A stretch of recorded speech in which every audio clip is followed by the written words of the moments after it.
Welcome to Some Joyful Noises, a music podcast with no rhyme, rhythm, or reason. This show is a proud member of the Anazao Podcasts Network.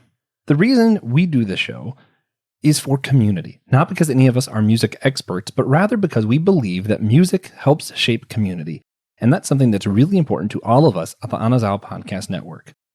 I'm Joshua Knoll. I am the producer of this show. I say producer and not host because this show has no host. It has no schedule. It has no format. You are just as much the host as I am. If you would like to find out how you could lead your own episode of Some Joyful Noises, then listen to the end of the show for an invitation to lead your own conversation on this podcast. We hope you enjoy this show with no rhyme, no rhythm, and no reason. This is the launch week for our podcast, Some Joyful Noises. The two most important things for a successful podcast is one, reliability and consistency. And then number two is the best first foot forward that you can put.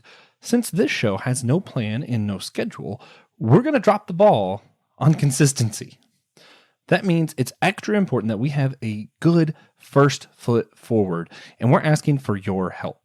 There's a few things you can do that'll take less than 5 minutes and cost you absolutely nothing that can help our show put our first foot forward. So here's 5 things that will take you less than 5 minutes to do for no cost that would help us. Number 1, share the show. Find a friend, share the show with someone. Number 2, rate and review our show on Spotify or Apple Podcasts. Number 3, go to podchaser.com and rate and review the show there. Number 4, join our Facebook group, Some Joyful Noises. And then, of course, number 5 is just enjoy the show. Be sure to subscribe, and if you're on Spotify or Apple Podcasts, you can go to the menu of our podcast to select automatic download. That'll help increase our downloads and tell the algorithms that this show's really important. All of these are also going to be down below in the description in case you forget any. Thank you all again so much, and we hope you enjoy the show. This episode is a repost from Systematic Geekology. To hear the original episode, you can use the link that's in this episode's description. If you would like more from Systematic Geekology or to see other shows that are part of the Anazao Podcast Network, there's also a link in this episode's description for that.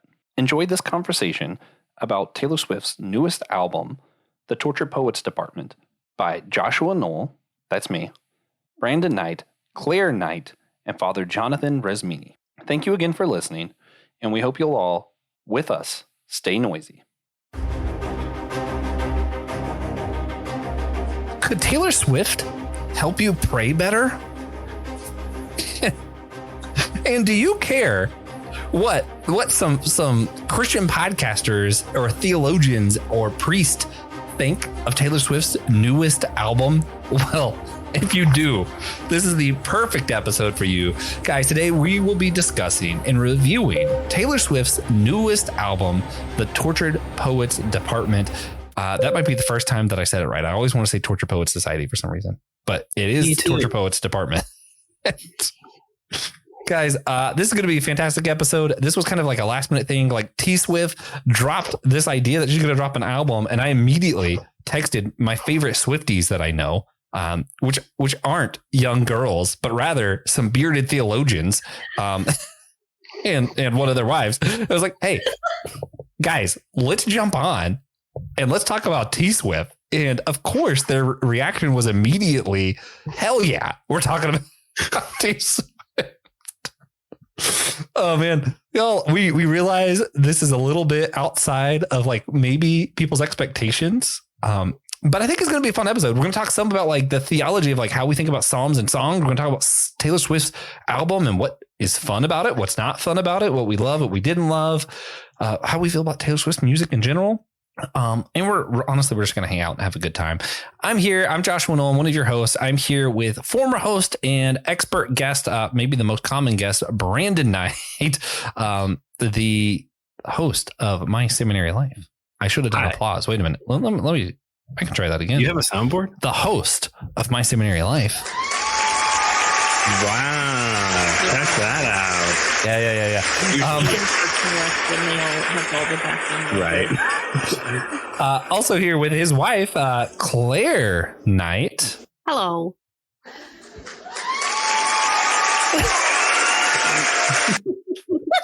And your favorite, one of your favorite guests, your favorite Orthodox returning guest. I think that's probably accurate for this show. Father Jonathan of the Holy Trinity Orthodox Church in Charlotte, North Carolina. I say church, it's cathedral, right? Holy Trinity it's a cathedral. Orthodox Cathedral. Yeah. And he was on before for a very closely related episode talking about D&D, which is pretty much the same thing as Taylor Swift. Welcome back, man. It's just as complicated. Oh man, yeah. If you can't tell, I'm really excited. I'm feeling really goofy for this episode, I'm drinking a beer, guys. I'm having a prenup peanut butter from the Legal Remedy Brewery. Why am I telling you this? Because if you care about theology, fun, and beer, then you can go to Theology Beer Camp 2024 in Denver, Colorado, and you can meet some of us there. Myself specifically. You can have a beer with me, talk theology and nerd stuff. We're going to be running a geek stage down there. So check it out and use the code Geekshire, all one word, GEEKSHIRE. You get a discount, you help the show, and you get to go hang out with us and talk nerd and theology. It'll be good stuff. So make sure you check us out over there. If you're listening to this on the podcast, rate and review. If you're on YouTube, smash the like and subscribe button, or else you're smashing Will's heart, and no one wants to do that because that's just mean. Will's so kind. You might as well smash that like button and subscribe. And we're going to shout out a supporter of the show real quick, Jeannie Mattingly. Thank you so much for sponsoring our show. You rock. With that, guys, real quick, we're not going to do what you're geeking out on. Other than this album, what music are you listening to lately? Brandon? I have been listening to a group called Liturgical Folk. They do, they write hymns and do psalms, blessings, and prayers that are in the Catholic Church, but they set them to like that folk Americana style music. So that's been interesting. It's been good. That sounds fantastic. Yeah. Claire, what about you? What other than Taylor Swift, what have you been listening to lately? That's it. That's more all Taylor Swift.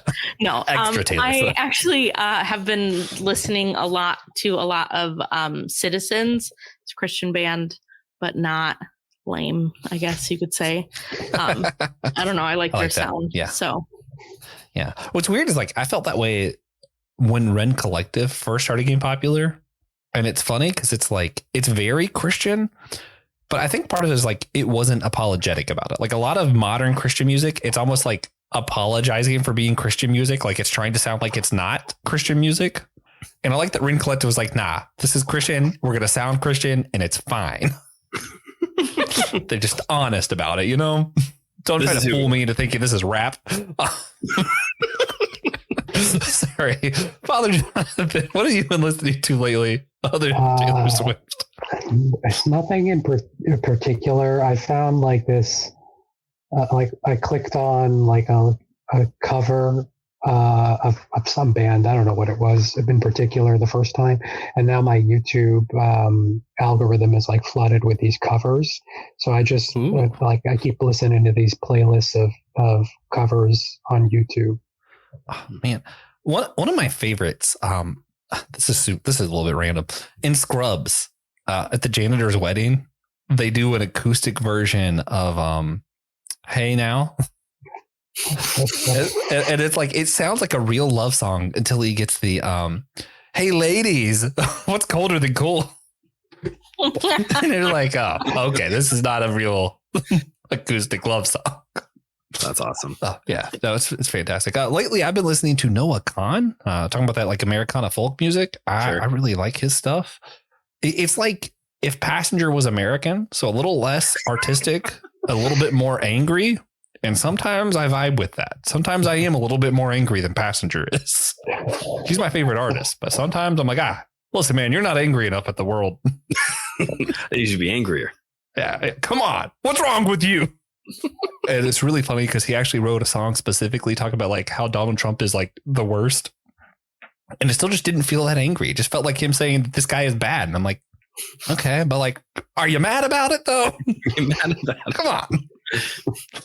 Oh, man. Anyway, with that, let's jump into today's episode. We're going to talk about Taylor Swift, the Torture Poets Department. Man, I'm excited for this. Before we get too far into it, though, what as we talked about what we're listening to recently, but as far as genre goes, is there a genre of music that's typically what you gravitate towards? I think mine's pretty obvious. So I'll just go ahead and start because I mentioned Passenger and Noah Khan. I like that folky Americana. When I first started working at Chipotle, there was a joke about they made memes of me because I was always in the back doing dishes, listening to the saddest songs. And it's true. I love doing dishes, listening to sad songs. I think it's great. I thought you were going to say that you were vibing to the music that they play at Chipotle's, which is by far the weirdest music out there. Chipotle's have the that is accurate restaurant I music. went to Chipotle on Sunday and they had that music up like it was a club. I was like, what is going on in here? It is the middle of the lunch rush. There's one for some reason that only happens at night. Sorry, I work at Chipotle for those who don't know. And for some reason it only happens at night. And it's literally just them going, what? What is this? It's just someone screaming. That's all this is. Fantastic. Yeah, it's awful. Brandon, other than just random screaming at Chipotle, what kind of genre of music do you typically gravitate toward? Typically, I do not listen to the pop stuff that kind of Taylor Swift. I do like Taylor Swift, but I'm usually more on the alternative side of things, a little bit more like a pop punk emo kid. So My Chemical Romance, Green Day, Fall Out Boy, Panic at the Disco, even grunge, Smashing Pumpkins, Nirvana, things like that. Ooh. Man. Which Brandon just wanted to list the best musical artists of the 90s. That's all. Basically. He got the wrong question. Which, Taylor Swift does do a song with Florence from Florence and the Machine on this album, who also would be a part of that alternative scene. And she's done a lot of done work with a lot of alternative artists. So I'm ready for the Taylor Swift pop punk album. Oh, man, I actually like the song she did with the Panic at the Disco guy, even though he's been canceled for love good that reasons. song. I don't care what anyone says. Me too. I also really enjoy it. That's me, right? That's the name's me. I love that one. Man, yeah, good stuff. I was trying to think. Oh, I'm actually really non-discriminatory. Really, I was thinking about it because I don't not listen to pop. I actually just last year discovered Sugar Ray because I wasn't allowed to listen to music that wasn't Christian growing up. Okay. Or was the year before? It was very recently. I love him though. I've been on a binge. For me, it's new music. So it's this is great. Everybody else is Josh, that got old 10 years ago or 20 years ago. That's fine. Father Jonathan, what do you typically gravitate toward as far as music genres and stuff? I don't know what genre to fall into, but I I really was into Mumford and Sons for a long time. So I guess that kind of folky, semi-spiritual type music. Bon Iver, a lot of the 90s stuff that was already mentioned. That's what I listened to when I was growing up. Early 2000s, early 2000s rock and stuff like that. Foo Fighters. I was really big into Foo Fighters for in various Foo Fighters song stages. Oh, man, good stuff. Yeah, we played Foo Fighters song at my wedding. Also, the Bon Iver song with Taylor Swift, "Exile." One of my favorite Taylor Swift songs. It's so good. Yeah. Claire, what kind of genre do you typically gravitate towards? Taylor Swift. No. Definitely a lot of pop. I love Claire's music. role in this episode. I just like Taylor Swift because she makes different genres of music. So yeah.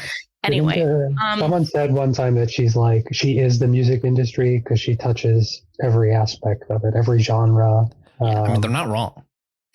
I do like listening to a lot of pop from when I was a kid. Sugar Ray.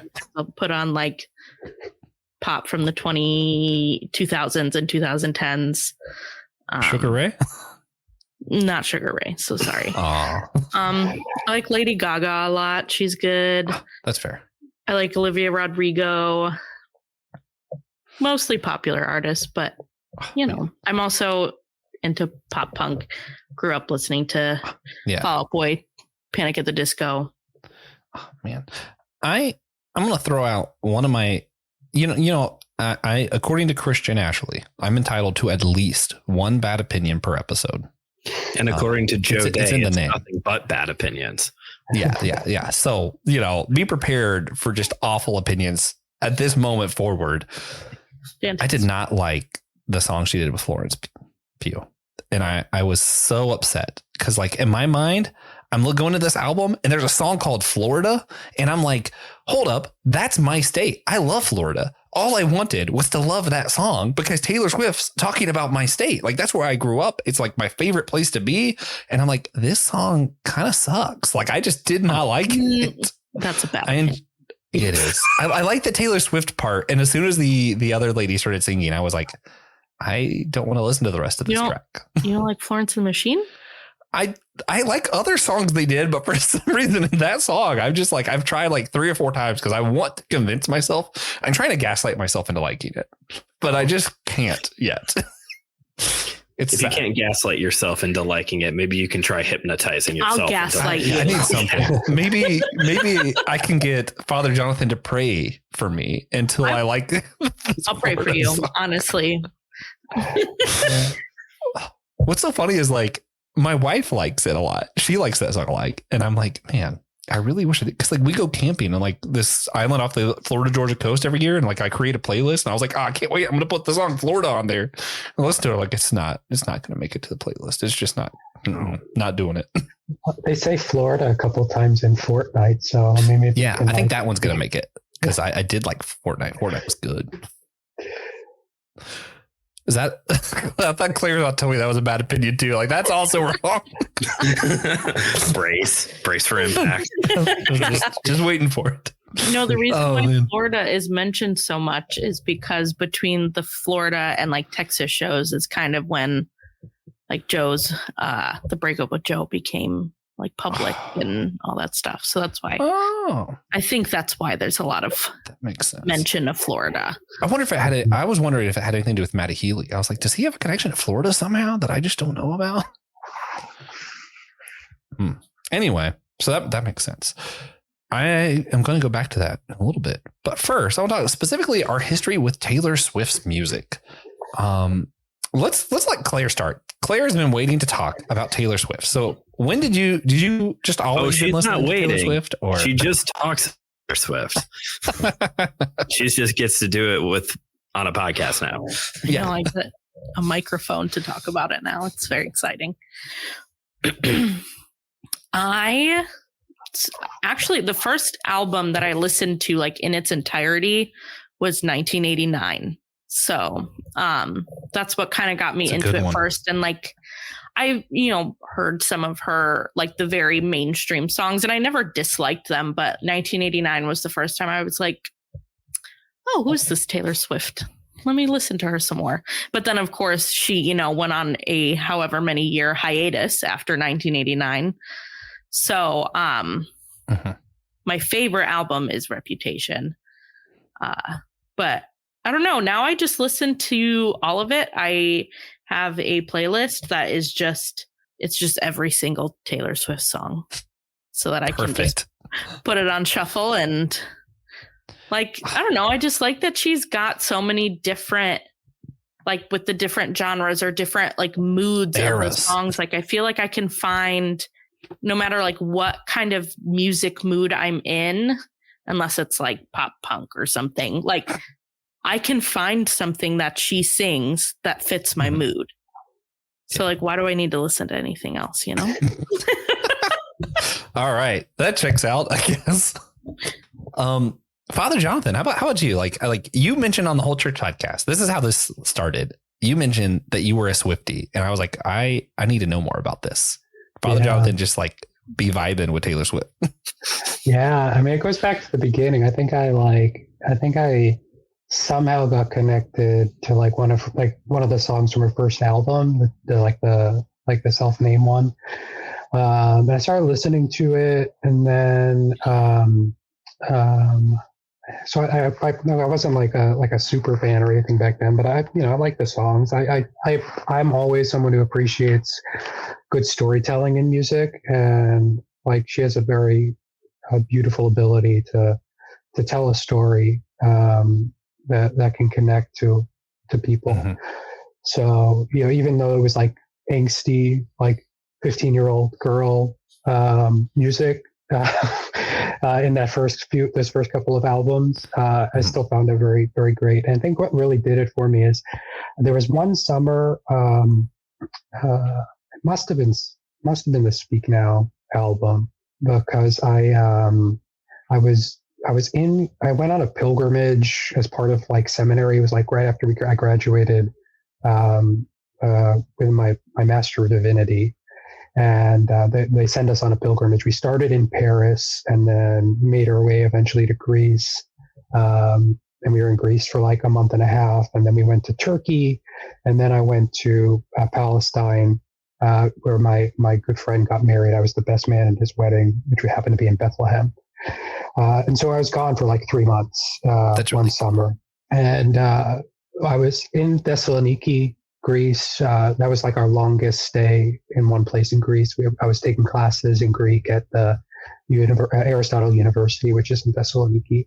And I just had like a month and a half, 2 months since I'd been there. And I just found myself like kind of like nostalgic, homesick. Even though I was with like a group of some of my best friends, like my friend who was getting married and my other friend who ended up being the best man at his wedding too. We were all there together.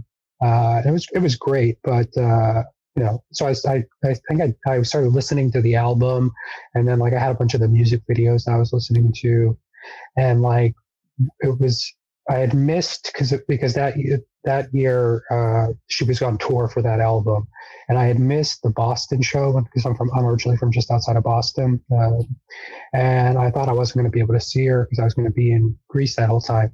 But I was coming back in time to make the Philadelphia show. And so I bought tickets while I was in Greece, and I like asked my cousin who was in med school in Philadelphia if she wanted to go with me. And so we got floor seats at the Eagles Stadium. And the best part was it was like at that time early enough in her career where most of her fans were like teenage girls, and I'm like six foot. And so I'm standing floor level at a sea of like 12, 13-year-old girls. So I'm like a foot taller than everyone. So I had like a perfect view. And she like, and we were right by the secondary stage when she would do those like acoustic sets in the back. And so I was like 20 feet away from her. Great. And then she walked by like within like 6 feet of me, which was really cool. And I was just like, it was a great experience. And it was an album that I really connected with.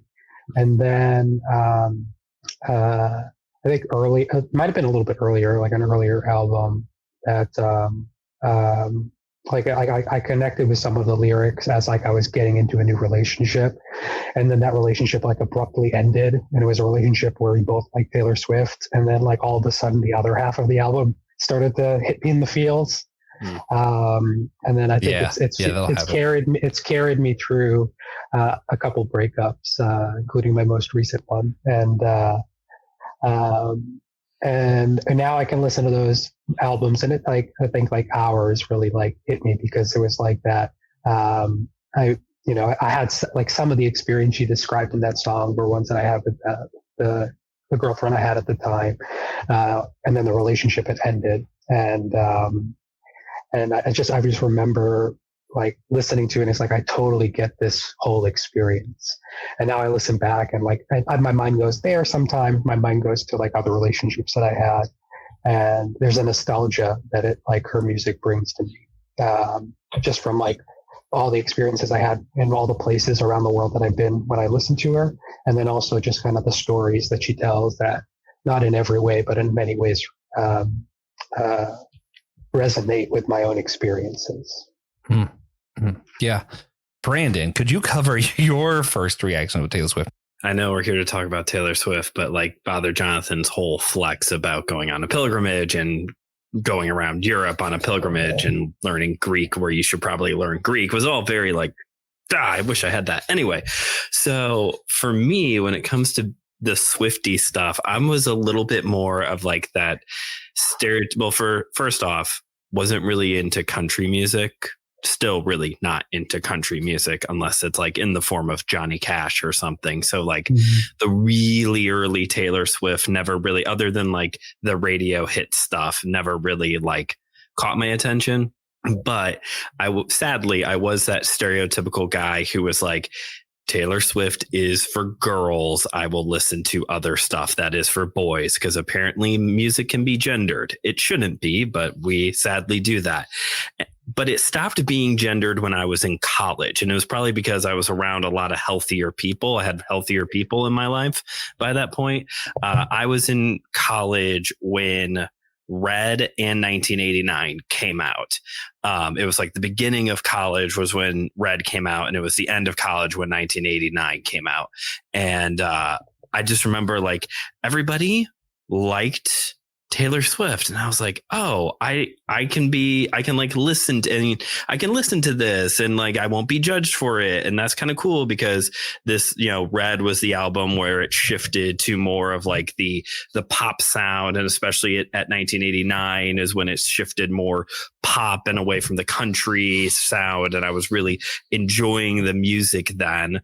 So I was like, okay, cool. Now I can start listening to this music and you know, again, I shouldn't have never have thought that way, but I do think a lot of guys kind of had that mentality early on and have kept up with the Taylor Swift music ever since, especially since Claire is such a big Swiftie. You actually didn't mention your Taylor Swift news for later this year. Oh yeah, I'm going to the Eras tour in Indianapolis. Nice. Yeah. Awesome. Yeah. My wife got to go when it was in Nashville. The amount of money that I paid for the ticket because Brandon doesn't want to know. So that's fair.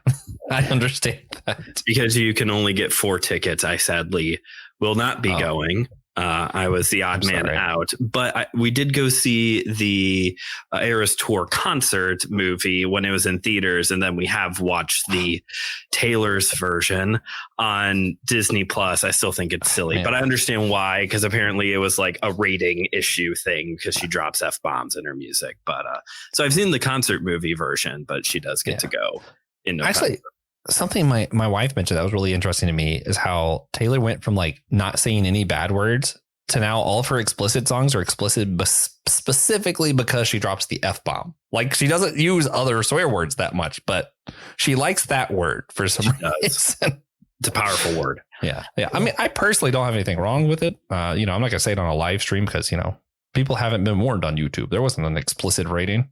They need to be warned before I... Anyway, if he could warn them, he would say it so much. Yeah, every other word. Don't worry, because there's going to be this episode Josh's version where I'll have Josh's version, and it's just gonna I'm just gonna edit in myself going F. Oh god. Anyway, I have such a weird history with Taylor Swift. I feel like I remember like appreciating her, but not really like being super into it early on. Even like Our Love Song was the first one I remember thinking was like just a fantastic song. I was really into that one. I enjoyed that one a lot. But it wasn't until 1989 came out. I was living in Charleston. I was in college at the time, and it wasn't quite as a joke, but it was all like, I don't know how to explain this. It was a bit. There was a whole bit around me getting the 1989 album, because at the time, I was one of those who's just really irritated that there's this expectation that men aren't supposed to like fun pop music by Taylor Swift or anything like that. It was only for girls. I'm like, actually, some of this is pretty good. And I don't like when expectations are put on me. So I immediately have to destroy them.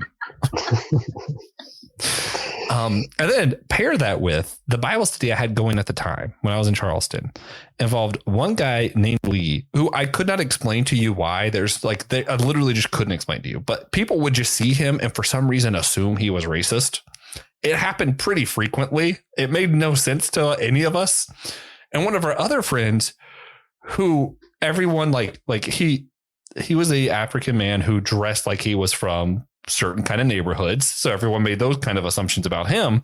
And we said, it'd be fun if us 3 went together at midnight when 1989 drops to Walmart and we just bought that album and blared it in our car because no one would expect this particular group of people, A, to be together at all, or B, to be listening to Taylor Swift. So we just kind of did it for the bit. And we went in and we all jammed. We loved that album. I was so glad it was good because if you stay up to midnight and you're like doing this whole thing for a bit and then like the music sucked, that would have been awful. That would have been rough. Yeah. But like we went in, we all loved it. It was a great album. I still love that album. Into the Woods was great. We had a role playing game that Out of the Woods. Thank you. We had a role playing game where there's a certain character storyline measured, like lined up so perfectly to the song Bad Blood that we were able to play it while doing basically Dungeons and Dragons. We played that song and everyone was like, oh my God, this makes perfect sense. like the bullet hole lines and everything. Everyone's like, wait a minute, all of this happened. And we're like, yeah, Taylor Swift knows about the game, guys. Like it was perfect. It was so much fun. And then, yeah, like you mentioned, at the time, I still don't really follow Taylor Swift's life. I just liked her music. You know, my wife follows a little bit more of her life. So I'm a little bit more cued in now to like what some of the songs mean. But I remember there was a long time. I wasn't a huge fan of Rep. Like for me, it was just kind of For some reason, I want Passenger to be angry. But when Taylor gets angry, I'm like, I don't care about that anger. You're not angry about the things I'm angry about. Second bad opinion in someone's eyes. I could see it in her face. We're just dropping bad opinions like they're hot. But they, Then Folklore. When Folklore came out, I went from casual Taylor fan, which I think I'm still a casual fan, but I listened to that album religiously. I love that album. Invisible Strings is like, I listen to that probably at least once a week. I think that song is just phenomenal. It hits me in all the right, like that song is like, man, I sound weird, but if I'm saying vibe, but like I vibe with that so much. I'm like, that song is like, it's connected to me on a spiritual level. And I'm like, this is good. This is good stuff. So yeah, do you feel the same way about Evermore, or is it very specifically Folklore? I like Evermore, but I didn't love it like I loved Folklore. Like I love Folklore. Evermore I liked, but I didn't love it. Gotcha. Sorry, Claire. Claire's like, wow, this guy and his bad opinion. No, it's okay. She's like, man, Joe was right. All of his opinions suck. Okay. Oh man. So anyway, that out of the way. Let's go just straight to the album. The Torture Poets Department. What was your first reaction to this one, Father Jonathan? What was your first thoughts when you listened to this album? So I listened to it. First of all, I was like super frustrated because I happened to be up when it came out, and so I downloaded it, and then like the next day, the second part of the album dropped, so I had to buy 2 albums, which is fine. It's fine. But I remember, the first song is Fortnite, and I'm like, it had this like Lana Del Rey vibe to it, and like even in the the tone of it, and I don't think I ever actually heard like Post Malone sing, and I was like really surprised by it. And so, kind of going into it, I had this like moment of like, I don't know how I feel about this because it's kind of got like a different vibe, but like, but then it kind of like reminded me a little bit of like Snow on the Beach. Is that the one? Yeah, that she did with Lana Del Rey, and just kind of like the tone and the enunciation. And as I moved into it, I felt it was each one struck me, and like I could definitely feel a lot of the feelings along with it, even though like I couldn't quite, like I'm not at a place in life where like all of that resonates with me. But I had an experience where like I could definitely, I felt like I was listening to people that like come to me for spiritual guidance and stuff like that, and like the types of feelings that they describe to me, and I may not have had those experiences that she's describing in the different songs, but I've definitely felt what those feelings feel like, and so there was a resonance there, despite maybe having less of the same experiences that she's describing as I have in previous albums. Yeah. Did you know Systematic Ecology has a YouTube channel? Now you do. And while you're there, you can see exclusive stuff like our comic book catch-up series, Manga Mustard, Drinks with Tejas, the companion series to our annual theme. You can go Friday Night Frights with me, where I go through cryptozoology, ufology, and more. You can also go to see Spidey Swing Bys, where I'm doing every chronological appearance by release of Spider-Man from Amazing Fantasy 15 all the way to the modern age. You can also find exclusive shorts on YouTube there, as well as other bonuses for extra episodes that we do that don't end up on the podcast proper. So I want to see you over there on YouTube. So for me, because my wife was staying up anyway, very intentionally stayed up till midnight to listen to this thing. I was like, this is going to be great, right? And she'd been dropping hints about 2 forever. And for some reason, we had this idea that because a fortnight is 2 weeks, we were like, oh, in 2 weeks, she's going to do something. We were wrong, but whatever. Because Taylor Swift, like it was said on somewhere, like I saw a meme that was like, if we're just all should be glad Taylor Swift is an artist and not a serial killer. And I'm like, that's true. Because the way she does like details and stuff, you're like, she probably could be. Yeah, as far as we know. I would really like to read a book or a comic. That's the fanfic we all really need. Yeah, Taylor Swift, the serial killer. Well, not like No Body, No Crime. Well, yeah, that's let us know how it would happen. That should be our next album. Or Out of the Woods, isn't that like allegedly? No, that. Yes, there's Vehicular manslaughter. supposedly hints in some of her songs that Taylor Swift and Harry Styles committed vehicular manslaughter, and I've covered it up. And sorry, we just got you demonetized. Definitely fascinated. That's a popular fan theory. Am I now an accomplice? Is that? No, There's millions of accomplices if that's the case. Sorry. Yeah, where was I? Yeah, so when the first part came out at midnight, I was a little disappointed. Mostly because like Tortured Poets Department, to me, I was like, this has got to be like Folklore Evermore happening again. Because like just like the title, like it sounds like it's going to be artistic, it's going to be great. And I'm like, oh, this is just like Diet Midnights. What's happening here? Interesting. Because I don't know. I just didn't want all pop. And some of the songs in the first part, especially re-listening to it, I love. But I don't know if I'm just talking about my first initial reactions. I was like, man, this isn't Folklore Part 2. You know. Then the next day when I listened to the second part, I was like, man, she saved the best part of the album for last. And then as I've re-listened to it a few more times, I'm like, okay, wait, there's songs I really like on both sides. I really appreciate. Still not one of my favorite albums, but I really appreciate it. There's some songs I really love that are probably going to be my top Taylor songs later on. I do this thing where like I overcorrect, or I'm so scared of recency bias that I just assume I don't like any of this until recency is passed. Brandon, you go. Do you want to go first? No, you go first. You go first. We got to say the best for last. Brandon, I'm saving the best for last. There we go. So I actually just finished listening to it before we got on. Perfect. I'm also still very confused as to how many songs and was it intentionally 2 albums? And I'm still very confused about all of the detailed stuff. I know that online there is, I don't know if you've been keeping your ear to the ground, but online there is a lot of discourse. It's a very polarizing album. It seems like there's people who hate it. There's people who say it's her best album. I walked away from it thinking it was fine.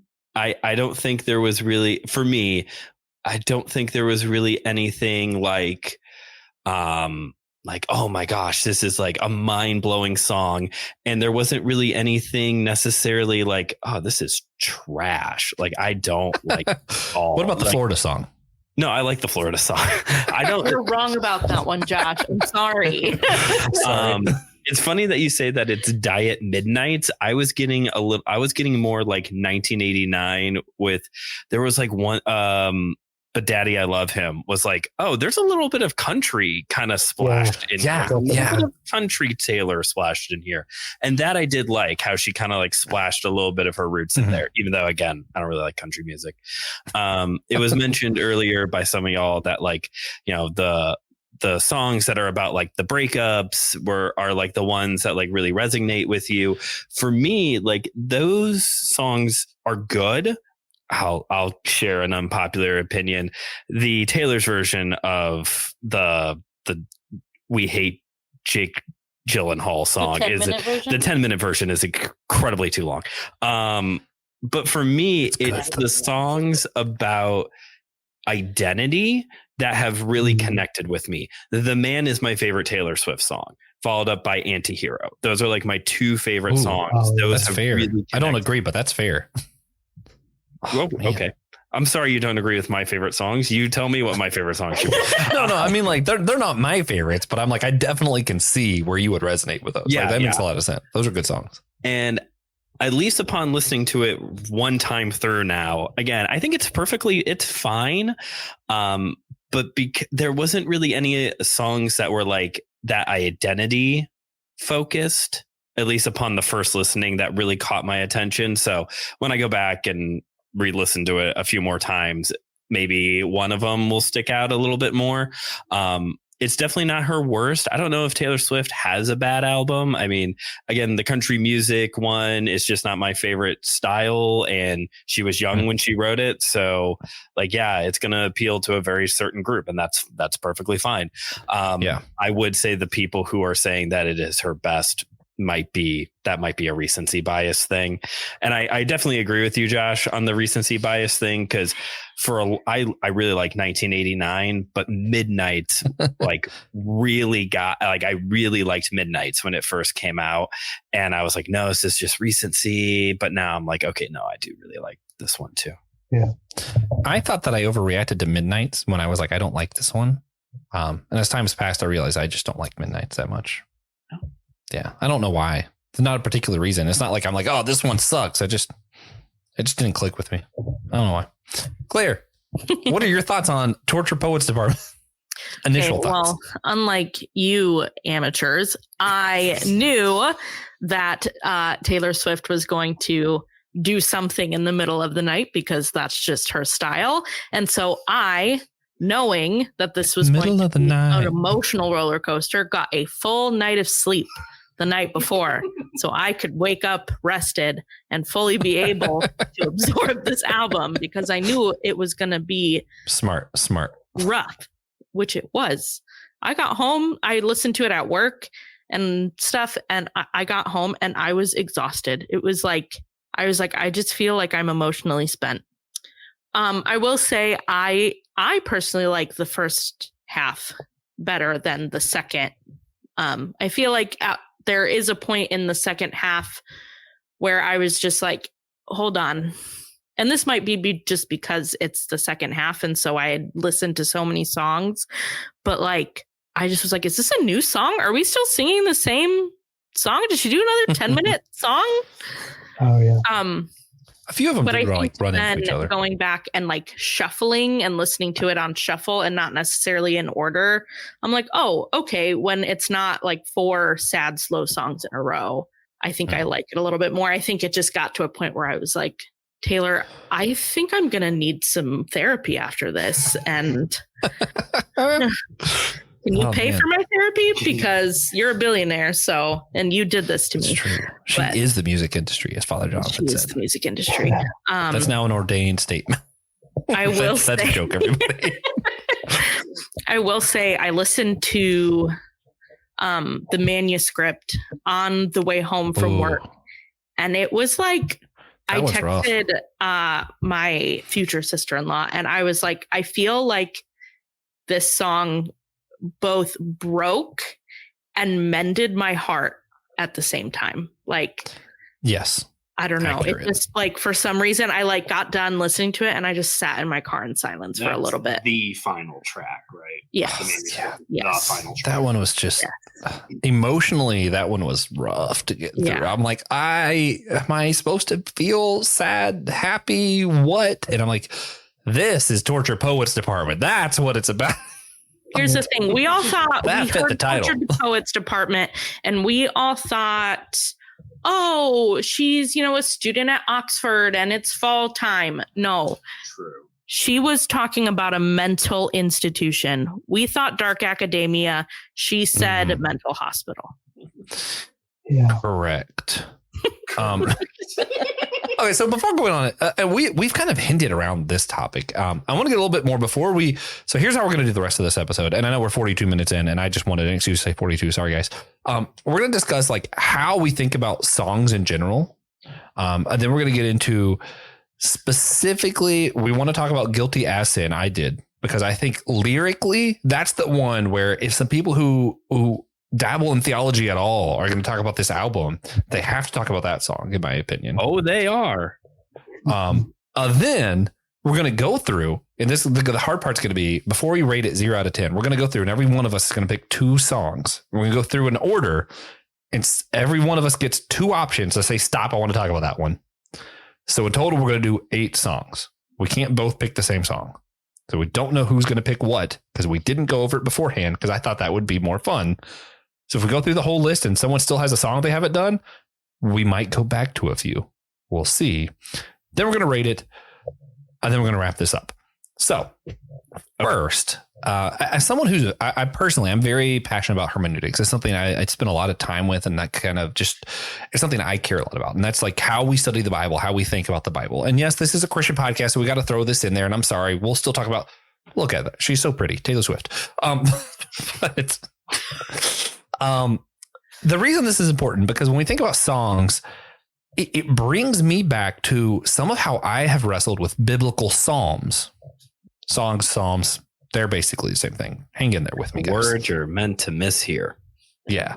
Because they're not good. I grew up Pentecostal, and it's very feeling based, very spiritual based, that kind of stuff. And I feel like when I went to college, I kind of pushed against that so much. I became too studied, too intellectual based, if that makes sense. And it wasn't until I came across a book by Donald Whitney, Praying the Bible. And he talks about going through the Psalms and saying, hey, yes, it does matter what the Psalms mean. Yes, it does matter the context that they happened in.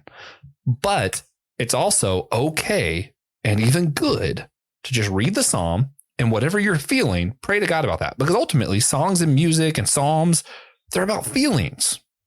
So you don't have to say, oh, this biblical passage is about my grandpa because it made you think about your grandpa. Maybe all it said was the word fish. And that made you think of fishy. What made you think of your grandpa? That's not an accurate explanation. It's not an accurate exegesis, but it's still an important feeling that you should wrestle with. And having that permission to wrestle with the Psalms in that kind of way and study it, and not study it, but to just pray about it and to just feel it, and it not have to all be in my head, but let some of it be feeling and more mystic based, changed my world. And I think the same thing can happen with Taylor Swift songs. And I know that's annoying of me, and I'm sorry. But if you go to YouTube and you look up Taylor Swift, you're going to have a million videos of people who are better at us, this kind of stuff, than we are, who are going to be like, wait a minute, she said this word here, which implies this thing about this relationship. And it means that in 2025, she's going to release this album on this date. And they might be right. They might have perfect theories on all this, because Taylor Swift actually is a psychopath who puts a lot of detail into literally every single post and word she says. She's thought it all out. And it's not that those things don't matter. The context matters. Understanding who Matt Healy is actually does help a lot with this album. When you hear about like drugs and stuff and her lover, like it's like, okay, wait, that's what she's talking about. It does help you understand what she's talking about. But I think it's equally important that I have my own feelings and you have permission when some of these words happen that maybe has nothing to do with what the song's about, triggers a feeling in me. It's okay to feel that thing. Even pray about it, talk to other people about it, and to just let the song be about something for you that maybe it wasn't about to the author. Brandon, Jonathan, Claire, do any of y'all have any other thoughts of like how we interpret songs, psalms, that kind of stuff? And like, how do we wrestle with like the meaning of psalms, like what it actually means as opposed to what it means to us? And do you have any other comments you just want to throw in there? So, I don't know where the quote comes from, but it has been said that the Psalms are the prayer book of the church. And coming from a tradition where like the majority of our prayers even are just like different verses from different Psalms strung together to create a different meaning. I've always told people like in pastoral care that like the beautiful thing about the book of Psalms, if you can just keep reading it, it helps you cultivate a language for prayer, because every experience, every emotion that a human being can feel is present in the Psalms.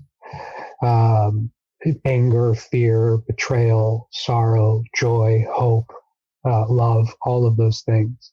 And so I never discourage people like from searching the Psalms for something that is meaningful, but also to help them cultivate a language. I tell people that like, oh, they don't, like people say, I don't know how to like pray extemporaneously. I'm like, well, just read the Psalms until you can.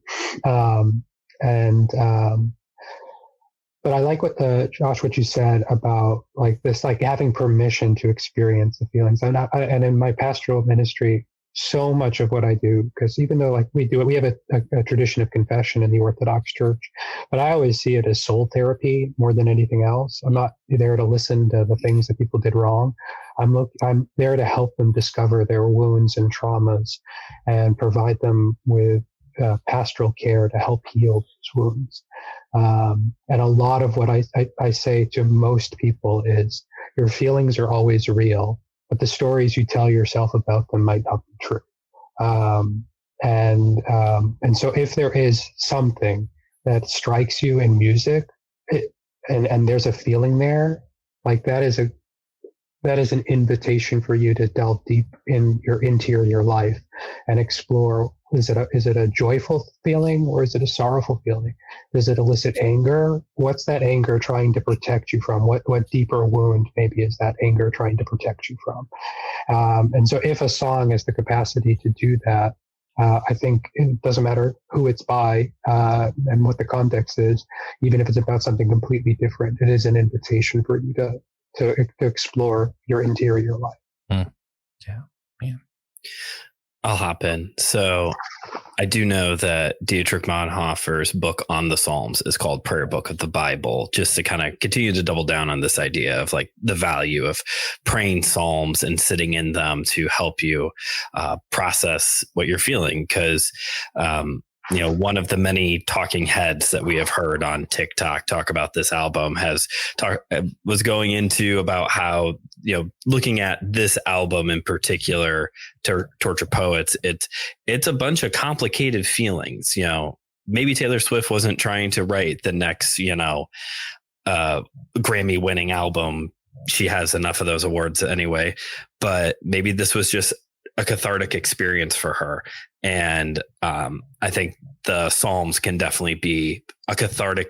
We can find a cathartic experience by sitting in them and praying them and wrestling with them.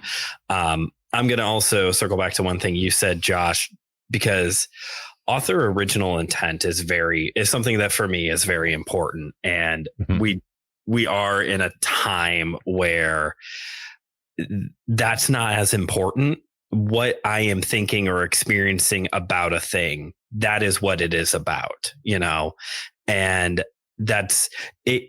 It is important, especially if you are having some kind of like religious experience with a form of art, to validate that and to grow from it. But we do have to remember what the author of the art, the creator of the art, what they were trying to communicate in that as well. So I'll just use my favorite Taylor Swift song as an example, The Man. So this is a song, for those of you who don't know, it's on the Lover album. This is a song about her experience in the music industry as a woman and all of the like extra hoops and extra labor that she has to go through in order to be on top. And that, it would be so much easier if she was a man. Like that's what it now. You might be sitting there thinking, how in the world is this your favorite song, Brandon? You're not in the music industry and everyone's happy about it and you're a man. So how is this like your favorite song? And it's because being a guy in the white American evangelical church, where there's a certain model of masculinity that is held up, this like very traditional conservative 1950s man who, goes to work full time, hunts and fishes for fun, all this like very stereotypical stuff is often what's lifted up as like, man, that's not me. I'm a stay at home dad. I have a part-time job where I'm literally a ninja coach. I do most of the cooking and cleaning during the week. I don't hunt and fish and go camping for fun. That most of those things sound miserable to me. I I do other things for fun. Yeah. And when culture and just secular culture in general is saying one thing is masculine, and the church environment you're in is saying this is what is masculine, but then you have a song over here that's saying, hey, I wish I was a man because this would be so much simpler. I connected with it, but I can't say The Man is a song about being a beta. That's not what the song is about. I can have this like experience of like, oh, I connect with this song because like I don't like I don't like fulfill these stereotypical masculine views, but I cannot claim this song as my own, if that makes sense, because the Taylor's original purpose of this song was to be a voice for women in industries where men are usually get by easier. Yeah. So that's all I wanted to kind of like bring up is like, yes, that makes a lot of sense. Definitely have your emotional connection, but we got to remember what the author originally meant by their art as well. Yeah, no, I like that point a lot. And it brings me, you mentioned Dietrich Bonhoeffer. I get a mention C.S. Lewis. I'm legally obligated. I got a contract with the dead. But the Lewis Society will come for him. What's funny is I actually have friends that's in the C.S. Lewis Institution, but I don't think they claim me yet. No, he has a song. One of my favorites of his books. Sorry, not songs. One of my favorite of C.S. Lewis books is The Reflection of on the Psalms. And it's just so random. Like, it's so outside of his wheelhouse. It's basically C.S. Lewis doing a commentary, but he's doing it as a literary expert because, you know, his scholarship isn't in religion, it's in literature. And he brings out this idea of there being more than one truth. The psalm had its own truth, and then maybe there's a bigger truth. And he's talking about specifically like psalms that we now see as like, oh, that was about Jesus. Well, clearly the author didn't mean it to be about Jesus. And what the author meant was true on its own. But also there's a bigger truth that the author didn't know about that can be applicable to Jesus. But I use that even like thinking more of like the psalm. There's a psalm that's how blessed are those who take their babies and throw it against the rocks. I think there was a truth in how pissed off the Israelites were at what happened to them and that they had a right to be pissed off. And I don't think that just because that is the truth and that's what's meant by the psalm doesn't mean that I can read that and be angry at something else and it make me feel better. And that's like, oh, that's wrong of you. You weren't being oppressed by Palestinians. No, that's not the point, right? Like, I could be mad about something else and still connect to this psalm and still not think that I'm literally supposed to hope people's babies die. Right? Like, all of those things can be true. Okay, Claire, did you have anything you wanted to add to this part of the conversation, or do you want us to just get to the album already? You think we're taking too long? Don't feel qualified to add anything to this part of the conversation. That's fair. I'm not qualified, but I talk anyway. I have a big mouth. I'm just here for Taylor. All right. So on to Taylor Swift. We're going to start by talking about Guilty as Sin. Guys, this for me, this one, it wasn't my favorite by any means. I mean, this one's difficult. I'm going to share a Google screen so people can see the lyrics. We're going to talk about what happened to this song. Sorry. First, from my understanding, this song is about a couple different things. One being maybe masturbation. Another one being demonetization. How can it be sin how can I be guilty without ever touching his skin? How can I be guilty as sin? So if it's just something that happens in my mind, if it's just something that's happening in my thoughts, how can that be something that makes me guilty? And that's something that she brought up as, oh, see, whatever, this is common sense says that I can't be guilty for something that I haven't actually done. So just because I thought about it, just because something about her upper thigh, read into that what you will, only in her mind, whatever. So we have these things that seem like they're talking about something, but I think the big takeaway, here, let me get back down to it. I want to read this. Let's try and figure out. Okay. What if I'm going to read this whole part of the lyric, and it's going to sound weird coming from me, guys, and I'm sorry.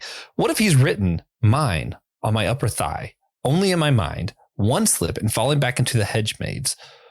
Oh, what a way to die. My bed sheets are ablaze. I screamed his name, building up like waves, crashing over my grave. Without ever touching his skin, how can I be guilty of sin? What if I roll the stone away? They're going to crucify me anyway. What if the way you hold me is actually what's holy? If long-suffering propriety is what they want from me, they don't know how you've haunted me so stunningly. I choose you and me religiously. All right, guys, I don't think we can say that there's no theological implications here. I don't know if she's trying to teach theology. I don't think she is, but there's implications of how she feels and what she thinks theology is telling her. Go at it. You guys are smarter than me. Brandon, Father Jonathan, tell me something. How do you guys wrestle with what she said here? Well, I know this. Evangelical Facebook is already ablaze angry about this song. That it's Well, is it really? Yes, I haven't heard anything yet. Yes, it okay, is. Good. We saw it earlier. We saw it earlier. It's actually a lot of the album is being called blasphemous, partially because, as we mentioned earlier, a lot of F-bombs. But this song in particular, I forgot what other ones. There's a couple times throughout this album where she uses religious language or religious imagery and language in the songs. But this is one of the biggest offenders, I guess.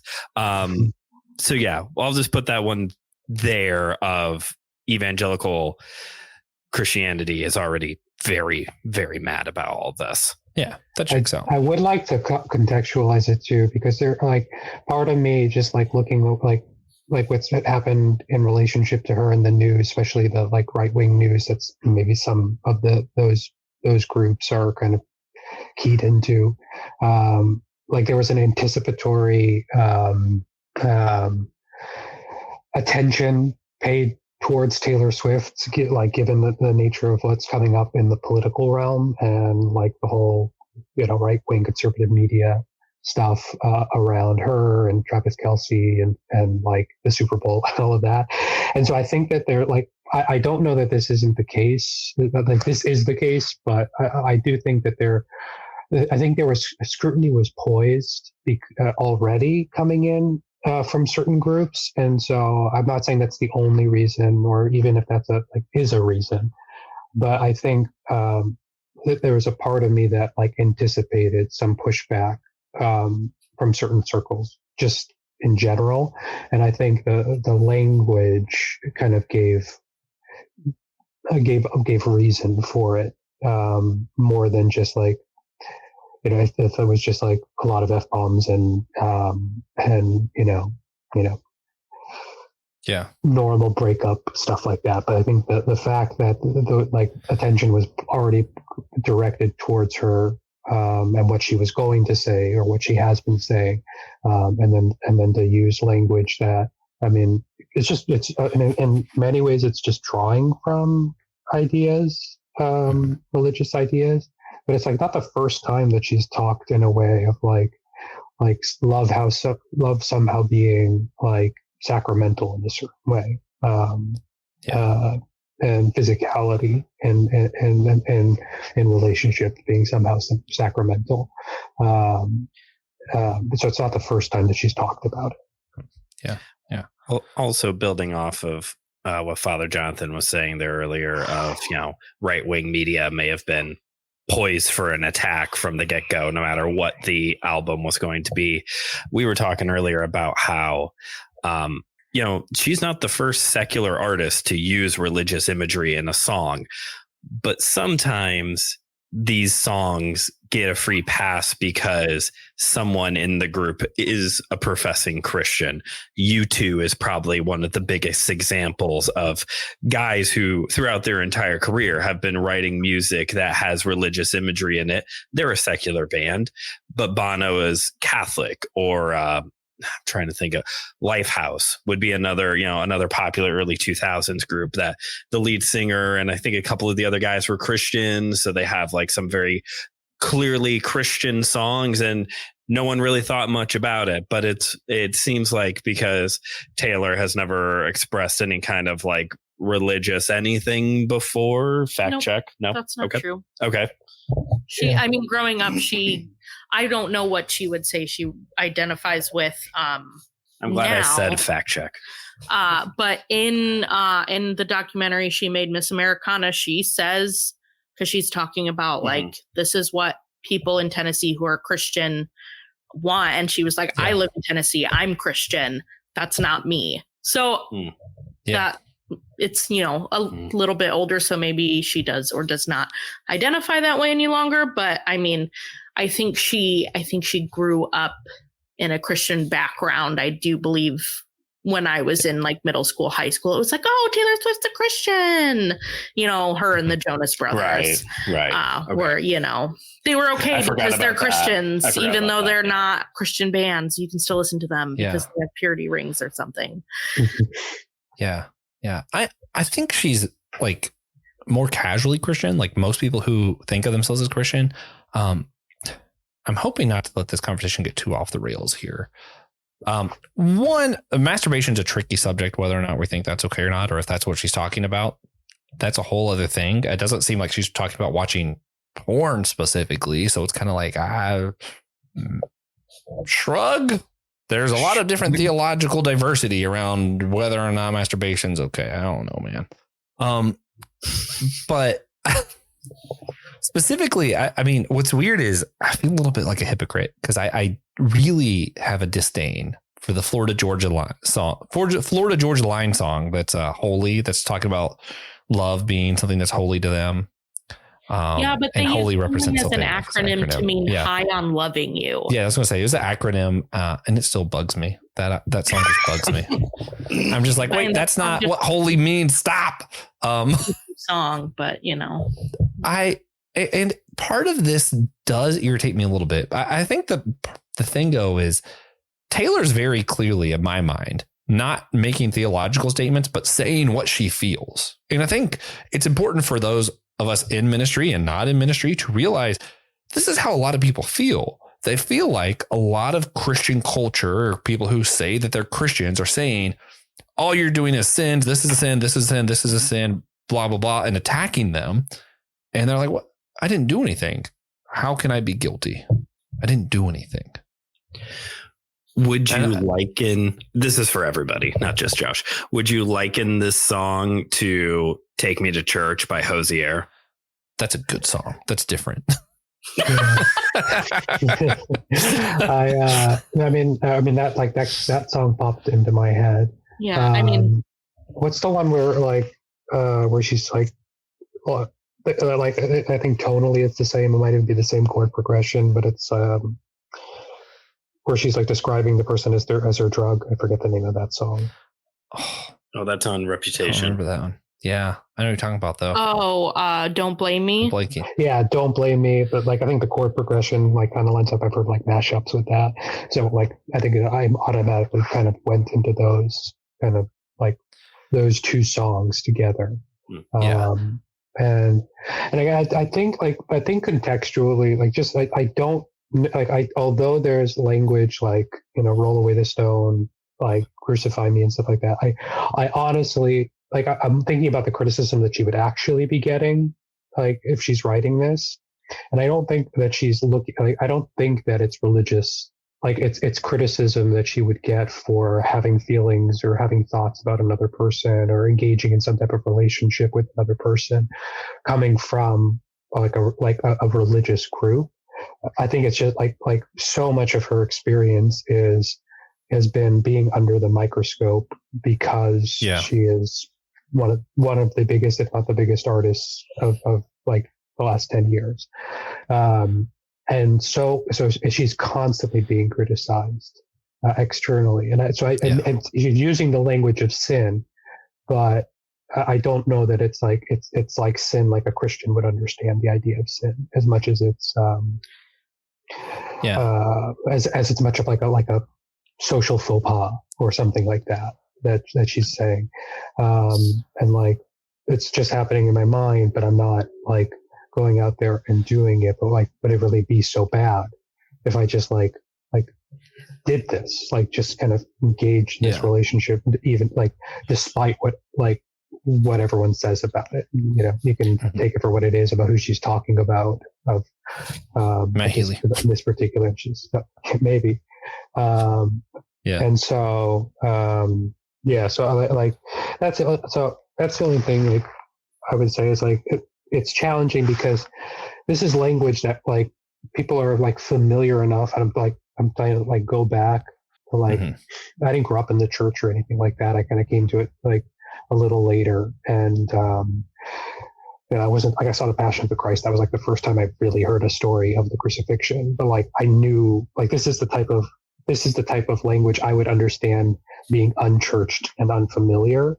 And they're just catchy, religious-y sounding words when she's trying to like use this language of original sin and crucifixion, and religiosity, but without actually trying to like express something that is in any way those things. At least that's how I'm reading into the lyrics. Yeah. And for me, it helps to, this is just so on brand for me. I am on brand today, guys. The Four Loves, C.S. Lewis, favorite book, etc. He's going to get into that club one of these days. So it is my favorite book. And part of why is because like, it just explains the human experience so fully and so well and contextualizes it in the gospel in a way that helps me make sense of life. And it actually helps me make sense of this song a little bit.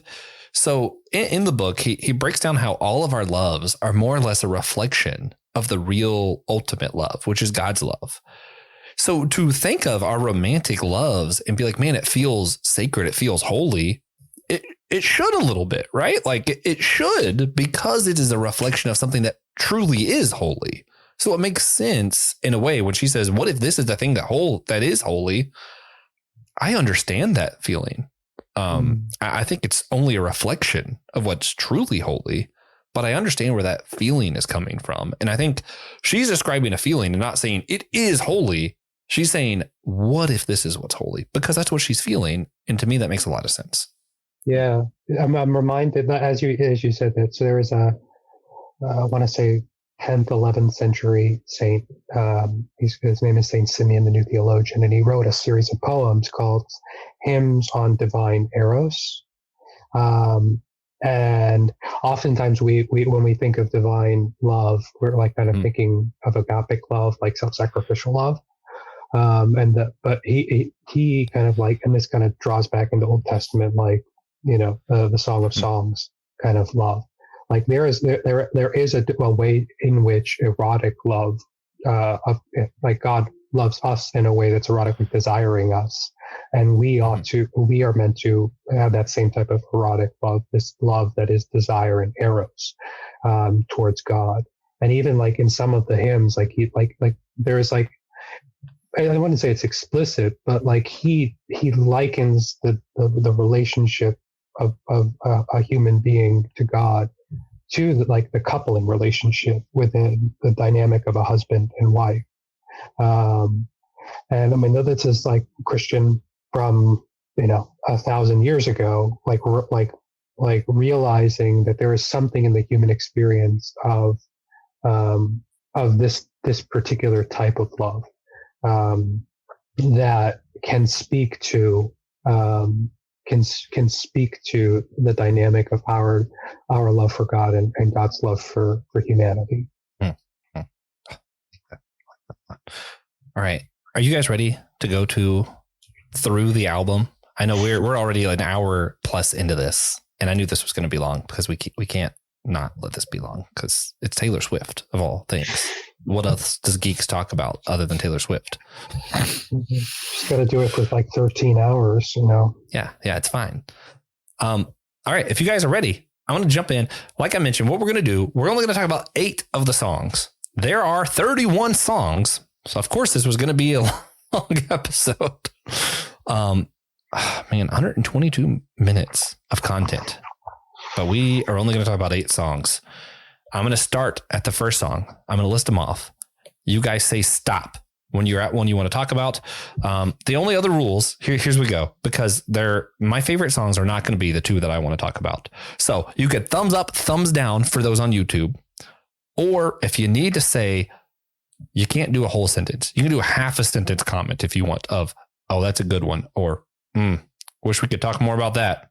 Something like that. That's fine, but not a full sentence. All right. Unless it's your pick. Okay. Are we all good? Clear on the rules that aren't very rule-like and are more like guidelines? He's still on the pirate thing. I sure am. Here we go. Number 1, Fortnite. Number 2, the Tortured Poets Department. 3, My Boy Only Breaks His Favorite Toys. Perfect. That's my favorite. 4, Down Bad. 5, So Long, London. Okay, I want to talk about this one. All right, here we go. That took long enough. Ooh, I'm sorry. surprised. We got to 5.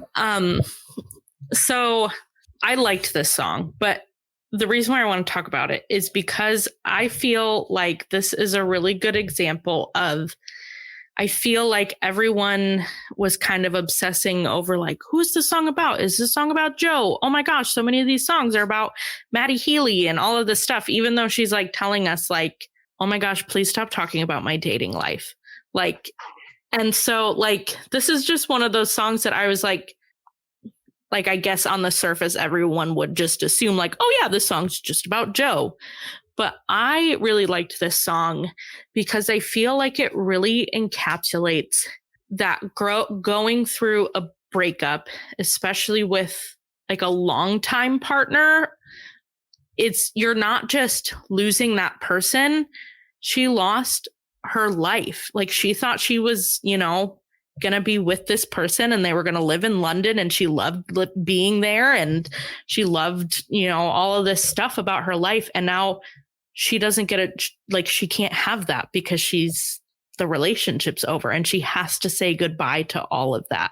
And to me, like, I don't know. I just really thought that was a very powerful message of like, so often I feel like breakup songs just talk about like, oh, I miss you. And like the things about the person, they don't really go into like just how devastating ending a long-term relationship can be and why it's so hard to end a relationship like that, because there's a lot at risk and there's a lot to lose. Yeah. Okay. Anybody have anything in response to that? Because that's I feel like she said that really well. There's a Judah and the Lion song that's like I don't remember the name of it, but it's like the worst part of the breakup is trying to take these pictures off the walls. Oh yeah, that's that's rough. I do love me some Judah and the Lion. I forgot about them. They are a great group. Oh yeah. I think just like resonating with the idea of like, it's not just like a life, like you can lose an entire location along with it. Like I still have a hard time driving by the house where I lived with my ex, like it was hard. Yeah.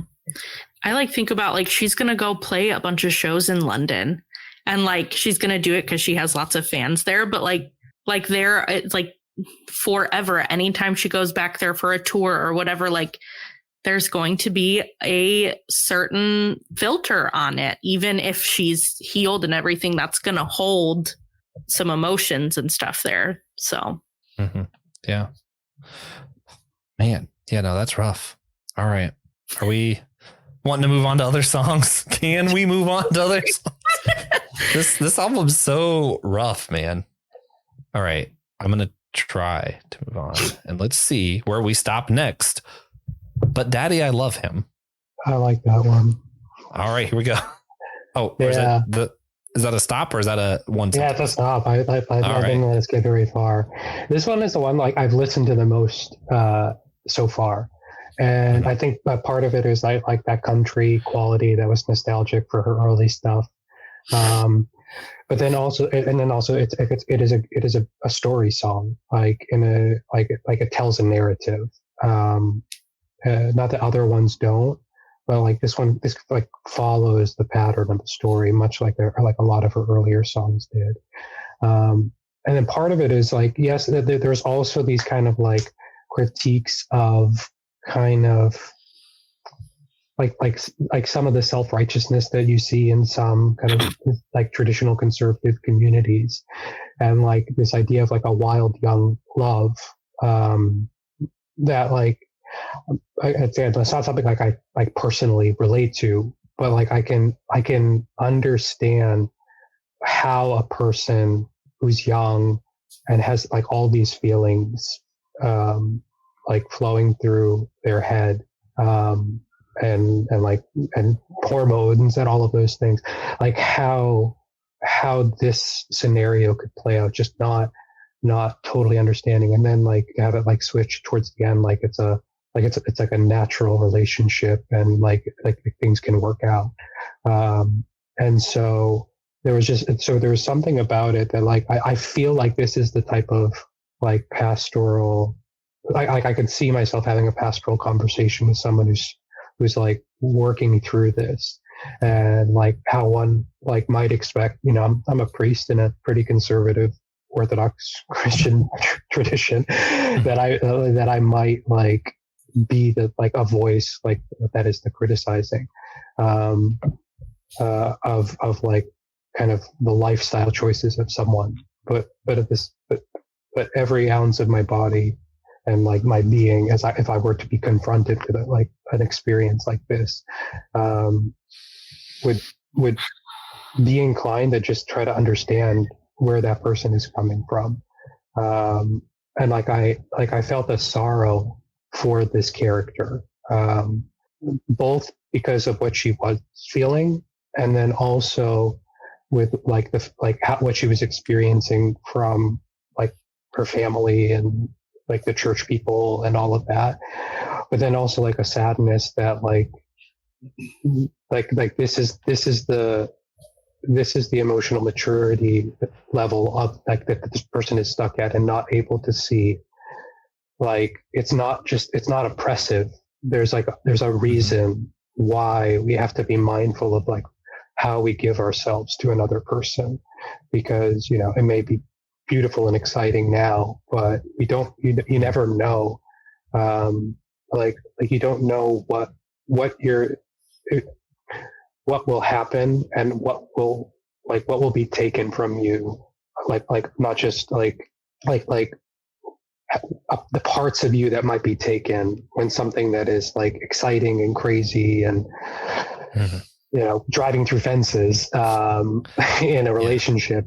But like when you come off of that and you recognize how like life is harder than just people not thinking that it's okay for you to be with someone. Like there are deeper hardships that come in the dynamic of a relationship, and having been in relationships and having had them end, like I recognize the toll it takes, the pieces of you lose, and even when you were like so certain and people around you were saying you wasn't right, and then to like have that realization that maybe there was a truth to it that you were unable to see because you were so wrapped up in the infatuation of this experience. So it's just that just felt like a very powerful, very real, very believable story, that I could see myself like caring for a person at any stage of what this story like was or could play out to be. Yeah. Hey, when we're talking about feelings and Taylor Swift songs, I feel like you got to get a little personal. So I'm just gonna let loose a little bit on this episode. I'm made to think of, I had an ex, and I did have a lot of people who told me like, hey, this isn't right. This isn't whatever. This isn't it, Josh. And again, to go back to C.S. Lewis, there's that whole thing of the four loves of like, if you let it, each love will become a god. And when it becomes a god, it becomes a demon. That's something that he says over and over and over. Friendship, when you become so obsessed with friendship, it ends up being about the friendship itself to the point that you're just excluding others and you're doing no good in the world. So when it becomes a god, it becomes a demon, right? And he goes through and he does this with all this. And the thing with romantic love is you can become so obsessed with one another that you lose everything else. So when it becomes a god, it becomes a demon.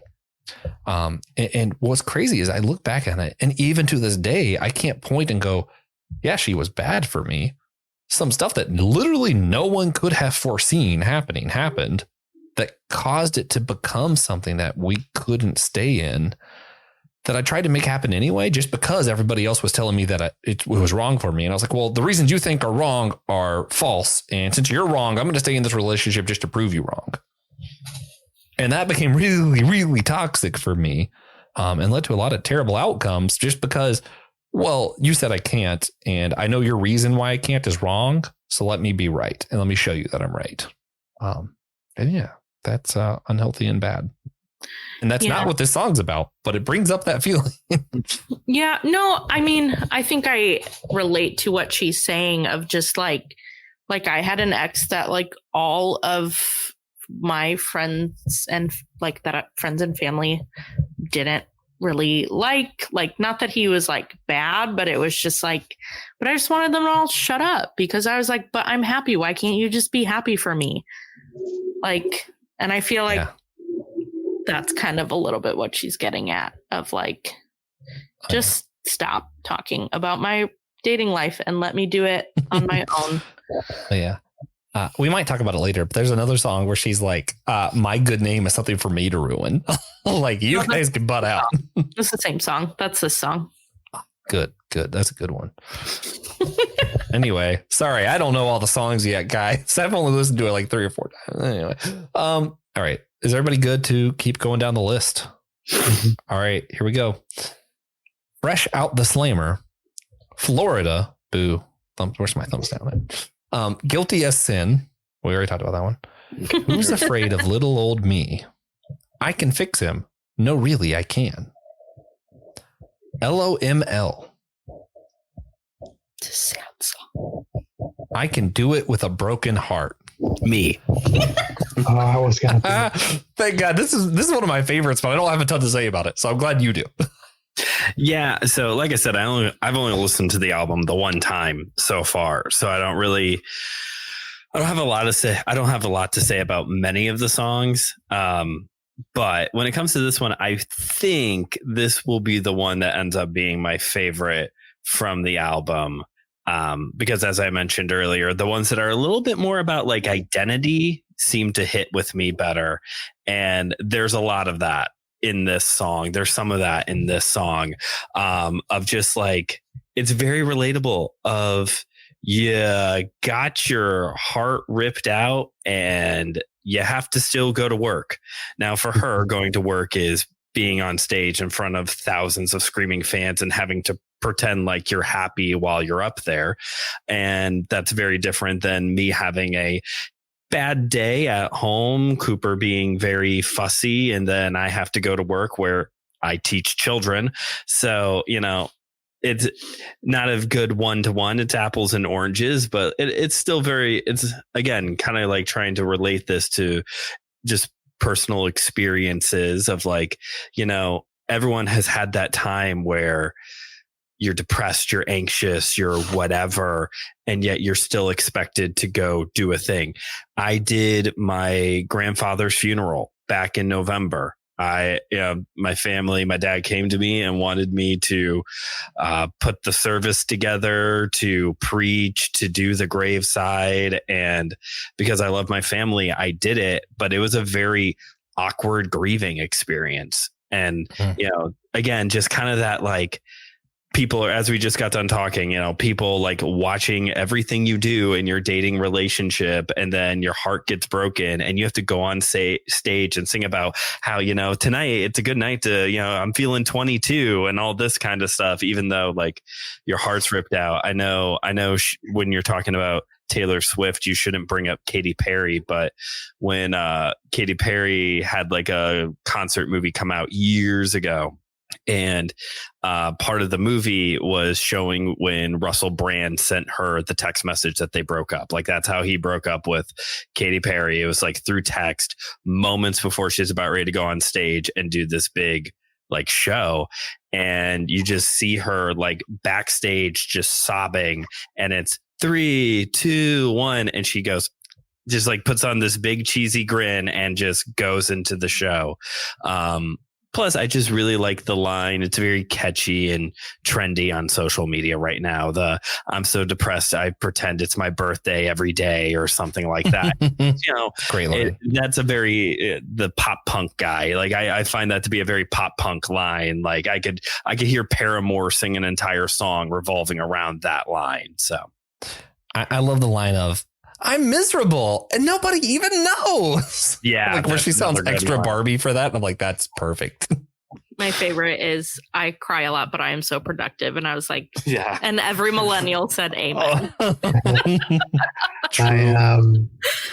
I have a pretty public role, and having gone through the end of a relationship in the midst of like a very public ministry, it was quite challenging, and I had oftentimes had to like pretend everything was okay when I was like, I felt like I was dying on the inside, and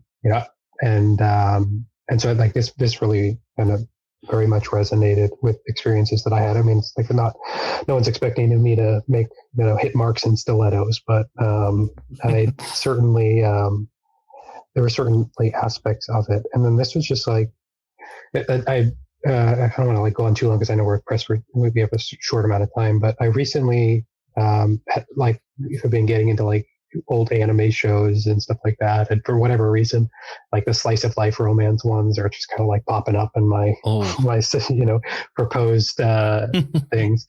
And there was one, I think it's based on a webtoon called The Girl Downstairs, and then there's an anime, and then there's like a 1 season live action K-drama, Korean drama, a version of it too.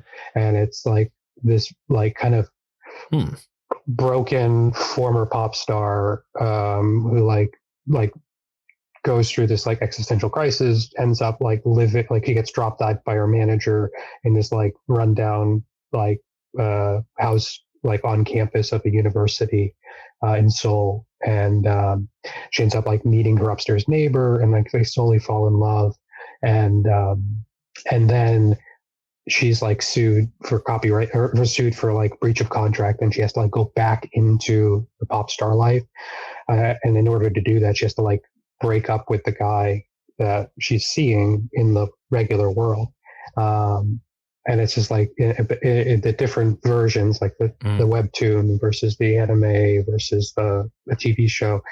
Like she's doing it like she's making all her marks. She's doing all her things. She's acting like she's fine.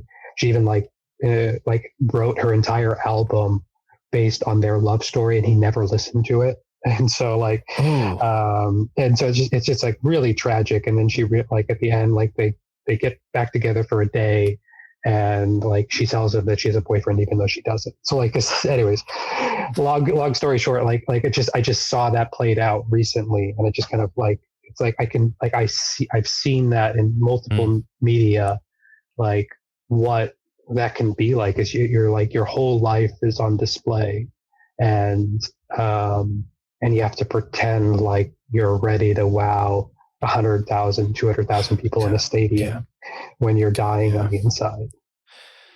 Oh, that's a positive note. I once broke up with a guy right before my shift at Chick-fil-A, so I think I can understand what Taylor's going through right now. Yeah, that's exactly the same for sure. No, but like I get it. Like sometimes it feels the same, and that's one thing when we're talking about feelings. Like, I'm going to make myself to be the wuss in this situation. For me, like stubbing a toe might make me feel like my life's fallen apart, and I might feel the same emotional weight that Brandon feels after literally everyone he's ever met has been kidnapped by aliens and he's left on the planet alone. You know, like our emotions aren't necessarily 1-to-1. Like Brandon might just be that much tougher than me. Tough's not really the word. Tough's not the right word. I'm not trying to belittle anyone else's feelings. It's just one of those things when we're talking about feelings. Like if you relate and your thing seems smaller than Taylor's thing, it's fine. I promise Taylor's not upset about it. God's not upset about it. We're not upset about it. It's cool. Yeah. Just as a last note on that, like I always tell people, like I never tell people I know how they feel. I said, I don't know what it's like to go through what you're going through, but the feelings that you're describing and the thoughts that you've told me you're thinking, I have both felt and felt those feelings and thought those thoughts before. And that's like the idea of empathy. Like, I don't know what you're going through, but I know what it can feel like to feel those things. Yeah. Yeah. Actually, one of my favorite professors, who's also a mentor of mine, he broke that down for me, because I always thought it was a really comforting thing to say. He's like, oh, I know what you're feeling. He's like, don't ever say that. Because here's the thing. Even if you went through literally the same thing, you didn't go through it as them. So you don't know what it feels like for them. I was like, oh, man. And with that, we're moving on. Number 14, the smallest man who ever lived. I hope that's a double entendre. Number 15, The Alchemy. Number 16, Clara Bow. Moving on to track the album 2, disc 2. Number 17, The Black Dog. That's a good one, by the way. Number 18, I'm going to get you back. Wow. There's no spaces. I felt like that's just the appropriate way to say it. Correct. Number 19, The Albatross. Also fantastic. Really? Number 20, Chloe or Sam or Sophia or Marcus. I'm going to stop us here. I'm going to talk about this one. Oh, okay. I loved this song. It connected with me on so many levels, a lot of which are just not what Taylor meant at all. From my understanding in the song, it feels like she's talking about someone who left her, and he's with somebody. I don't even remember the name who they're with. Chloe, Sam, Sophia, somebody, right? And I love the chorus. It's just so emotional and raw, and just like I just feel it. If you want to break my cold, cold heart, just say I loved you the way you were. If you want to tear my world apart, just say you've always wondered. So why this song connects with me, and this is going to get a little weird maybe. I'm brain damaged. Fun fact. After my accident, I have about 2 years right before the accident that are really, really fuzzy for me. I don't remember all the details. And during that time, I had a very serious relationship that I just barely remember. And what I do remember, it almost feels like someone else's story. It's like, you're telling me this thing happened. And I'm like, cool. Some guy named Josh Knoll dated some girl named blah, blah, blah.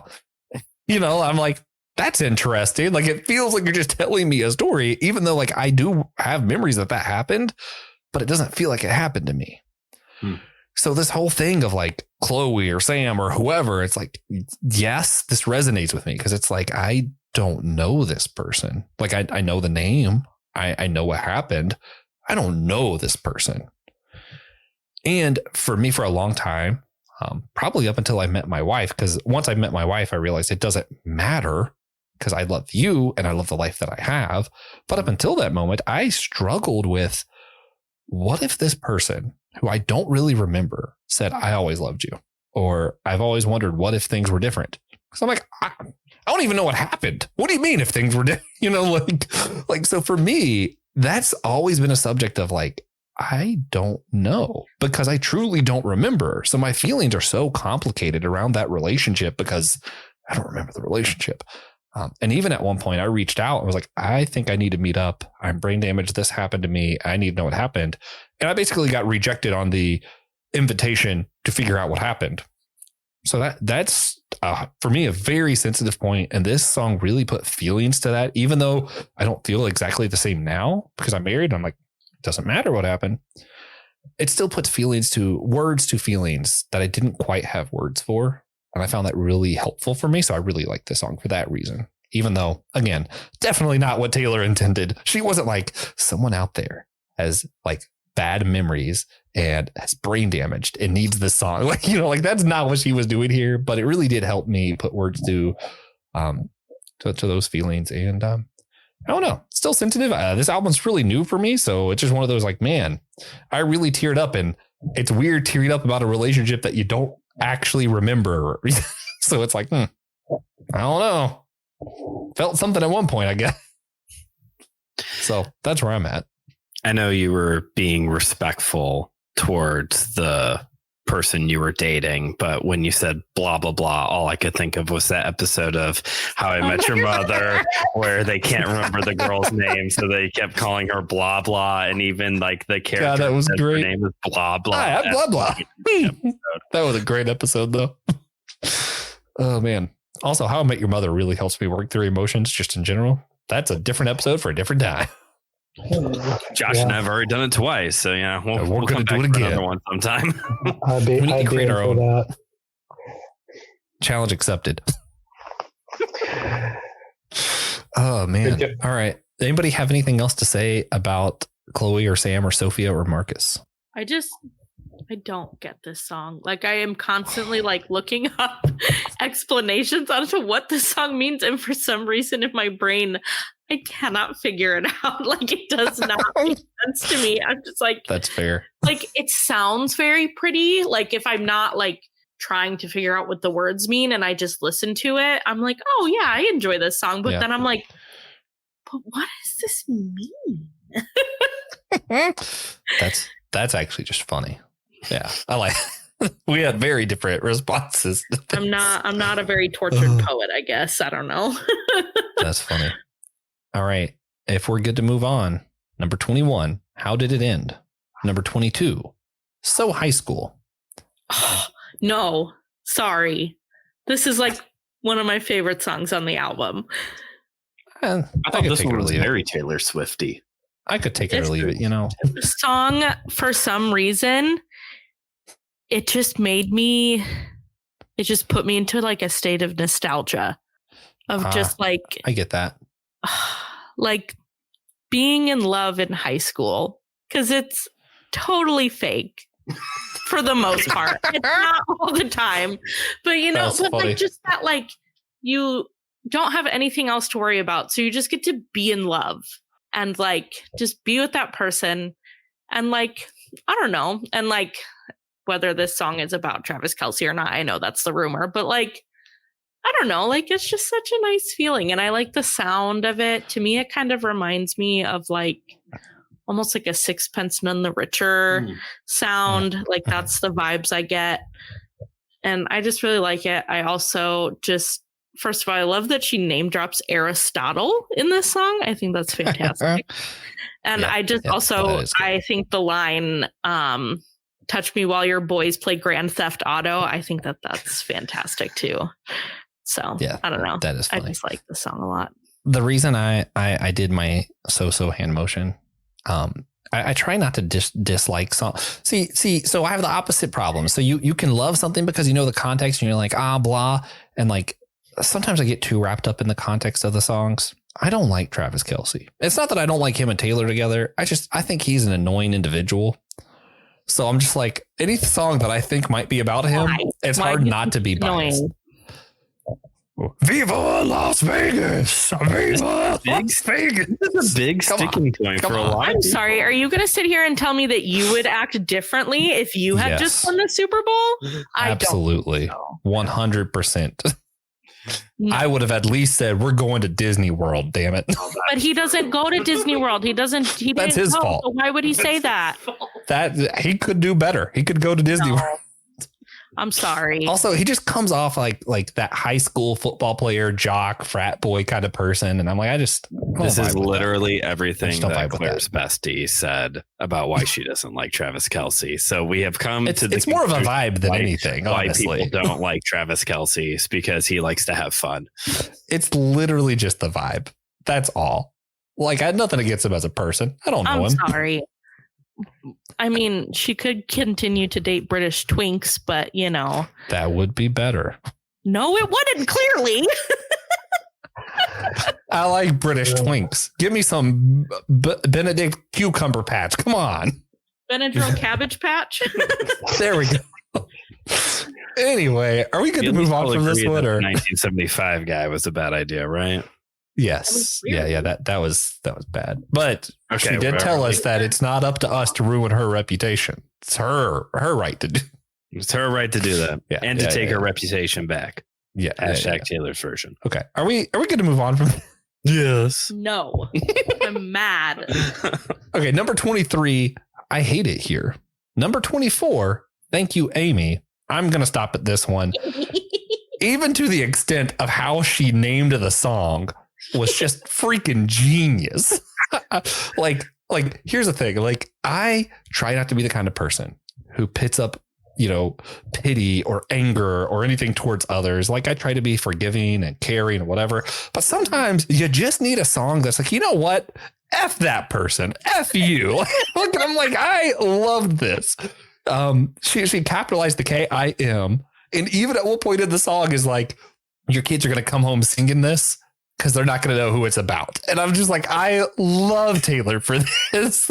Like the amount of pity and just anger. And I'm just like, this is what I need. Like whenever someone just makes me mad, I can see myself listening to this being like, Taylor got him. It just makes me feel good, I have a theory. I don't normally like to get into like the Taylor Swift theories and stuff, but I have a theory that the reason why she has this song, because it's like seems like different. Like this is all about like the time period after she broke up with Joe and getting in with Maddie and being sad and upset and depressed and mentally unstable. And like all of a sudden she's like, oh yeah, and that thing that happened with Kim Kardashian however many years ago, I'm still mad. But actually, I think what it is that she's currently working on Reputation, her version. And so it's in her brain. Sense. And she hasn't been able to get to this album because, like, first of all, it's the first album with all the songs about Joe. It's about the beginning of their love. And so, and then a lot of it is also has to do with this feud with Kim and Kanye. And so she had to heal from those things before she could release Reputation, Taylor's version. And at the end of this song, she says she realizes that if it weren't for what they did, she would not have any of this. Yeah. Yeah. And so I made peace with it. So I think Rep Taylor's version's coming soon. That's all I got to say. Yeah. Maybe in a fortnight. Maybe. So that'd be great. Even like how this song builds, this is going to sound weird, but it reminds me of Jimmy Buffett's Margaritaville. Because it's like at first you are in full form tonight. At first it's like, maybe she said it was my fault, man. It's not my fault. And then it's, maybe it's my fault. And then it's probably my fault. And then by the end of the song, it's like, yeah, it was me. I did it. It's my fault. Like, that's how Margaritaville builds. And she builds this with like, F you, I'm mad. And it's like, well, maybe if you didn't do it, I wouldn't be here. And I was like, actually, if you didn't do it, I probably wouldn't be here. And by the end, she's like, thanks, jerk. And you're like, yeah, sure. Sorry, I just love it. And even still, like, there are points that, like, I look back on like people who did me wrong or hard times I've been through, not even necessarily people, even hard times that I just like was mad at the situation that I now am able to look back and be like, yeah, I wouldn't be here without that. Thank you, hard times. Or F you, hard times. Yeah, it depends on the day. Oh, man. All right. Anybody else have anything to say about Thank You, Amy? Kim's version? All right. Should we expect a rebuttal from Kanye? They're divorced. Let's not even. Still, Kanye is Kanye, so, or whatever his name is currently. Who knows? All right. Number 25. I Look in People's Windows. Easily her creepiest song. If Weird Al does not do a cover of this, I'm disappointed. Oh my gosh. Yes. Number 26. Has he ever done a Taylor Swift song? No idea. He's supposed to get permission. So I wonder if she's never. He likes to give permission. He doesn't have to. He just chooses to do that way. Okay. Number 26, The Prophecy. Number 27, possibly my favorite, Cassandra. 28, my other favorite, Peter. Number 29, The Bolter. No, that's my favorite. Number 30, Robin. Number 31, The Manuscript. All right. So I think all three of you still have one more song you have to pick. I did too. You did too? In the high school. Yeah. I did. Oh, yeah, okay. That's true. That's true. Just Brandon and Jonathan still have another song they have to pick. Jonathan, which one do you want? I don't do Fortnite. I feel like none of them like struck like I didn't get enough time with any of them. Like as you were going through, like I was trying to think of like if there were any ones that struck me, and I didn't have enough time to like sit with any more than the one that I mentioned or the ones we've already discussed. So then I'll break the rules. I'll pick the third, and it'll. I was gonna go. I have a second. Will you pick Fortnite? I'll talk a little bit about Fortnite. Okay, fine. I'll just circle back to the beginning and talk a little bit about Fortnite. First off, nice to see you, Post Malone. Second, yes. The song is good. The song is good. I'm assuming this will be the radio hit one. I actually want to talk more about the music video because I'm one of those people who like watching music videos. And Post Malone is so handsome without tattoos. It blew my mind. I was like, wow, I thought you were ugly, sir. That was rough. Aw, she's ugly. Yeah, I would be really interested to see if first off, if she does something I don't think she's done before of starting to make interconnected music videos, and if all of the videos related to this album will like tell a long form story. I think that would be kind of cool. Love the aesthetic. Josh, this one's for you. I was getting major Moon Knight vibes from this video. Hey, wait, it's over here. Right there. That's Jonathan Hickman's signature on a Moon Knight comic right there, sir. Good to see you, Mooney. It does make me so. Apparently, we found this out that this song is a multiple layered meaning to it, and one of them is that this is a reference to a 1800s poet. I can't remember a poet. 20th century poet who had a Sylvia Plath, Sylvia Plath, who had a similar kind of story to Taylor Swift. They're actually both like considered to be very overrated in their genre, but also very popular. And she had a very tragic end. And part of her life story is that she spent time in a mental institute like she does in this, Taylor Swift does in this video. And it just makes me really appreciate, as somebody with mental health, you read about how they used to treat mental health issues, as somebody with like depression and anxiety, you read about or you see like movies or read stories about how they used to treat it. And yeah, there's a lot of bad stigma still out there. And yes, the church still is way behind in how they could be taking care of people in the mental health community. But my word, shock therapy, lobotomies, like I would have had it both done to me by this point if I was alive in the like early 1900s and the late 1800s. I would have, they would have called a priest, they would have called Father Jonathan to try and perform an exorcism, and if that wouldn't work, they would have shocked me, and if that would have worked, they would have lobotomized me. And it just really breaks my heart. All jokes aside, like it really does break my heart of how we used to treat people who were hurting.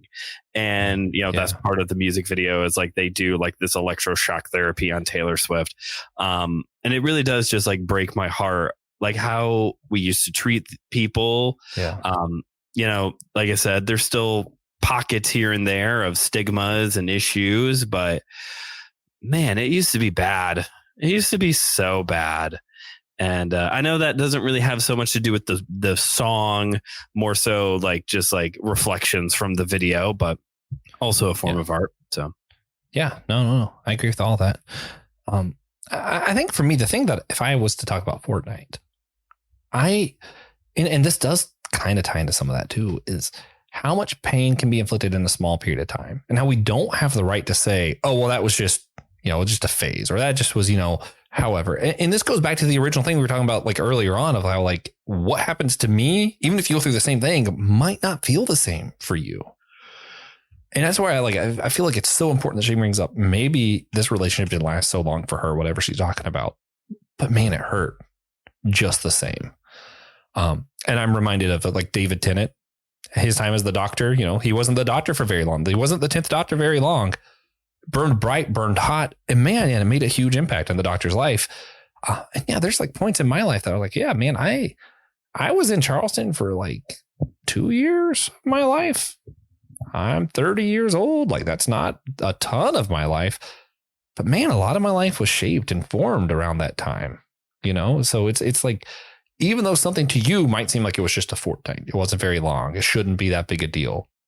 Maybe it is to them, you know? True. Yeah.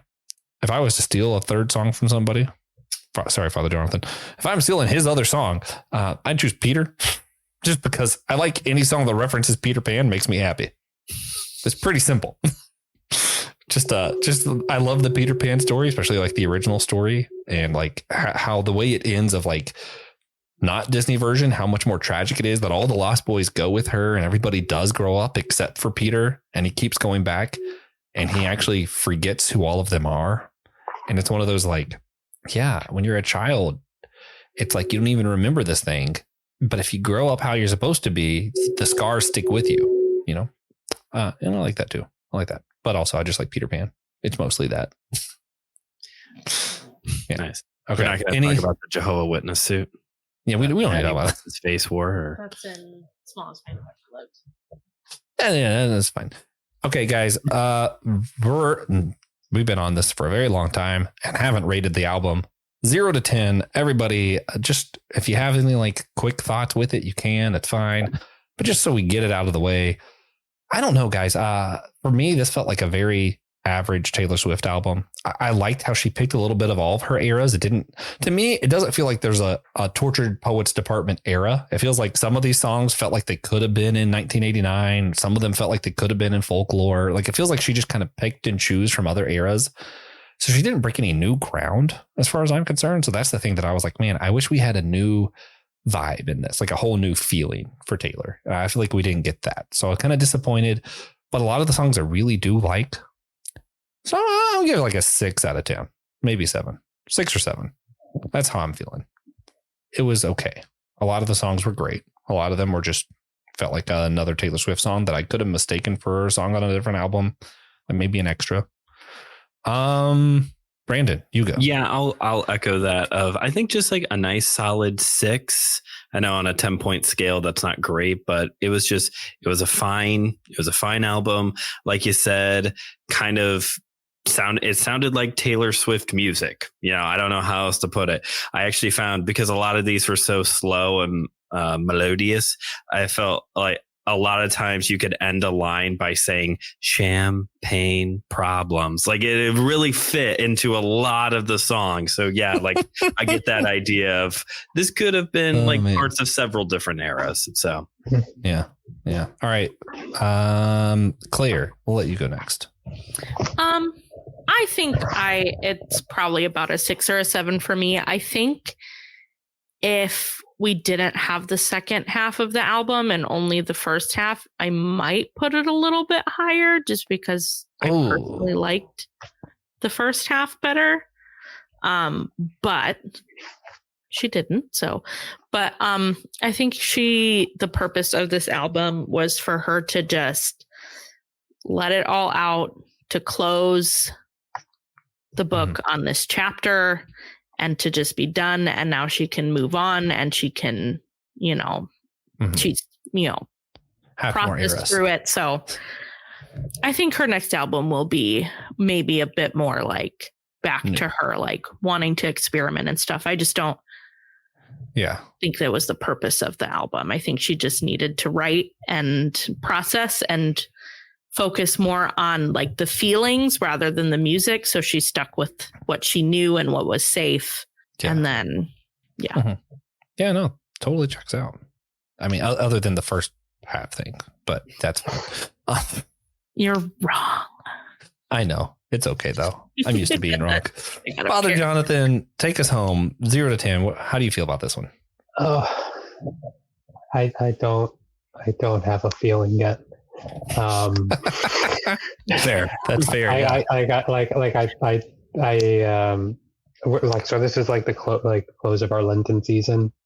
Because our Easter is a week from Sunday, so like we're right in that period of time where like most of the time I was listening to this, I was driving between like visiting our homebound parishioners before Easter, doing I think I've done like over a dozen confessions in the last like 3 or 4 days. So it's just like I've been listening to it, but I've been listening to it just kind of like emotionally, spiritually drained, because it's a lot to bear the pains and stuff of so many people while I'm bearing my own pain.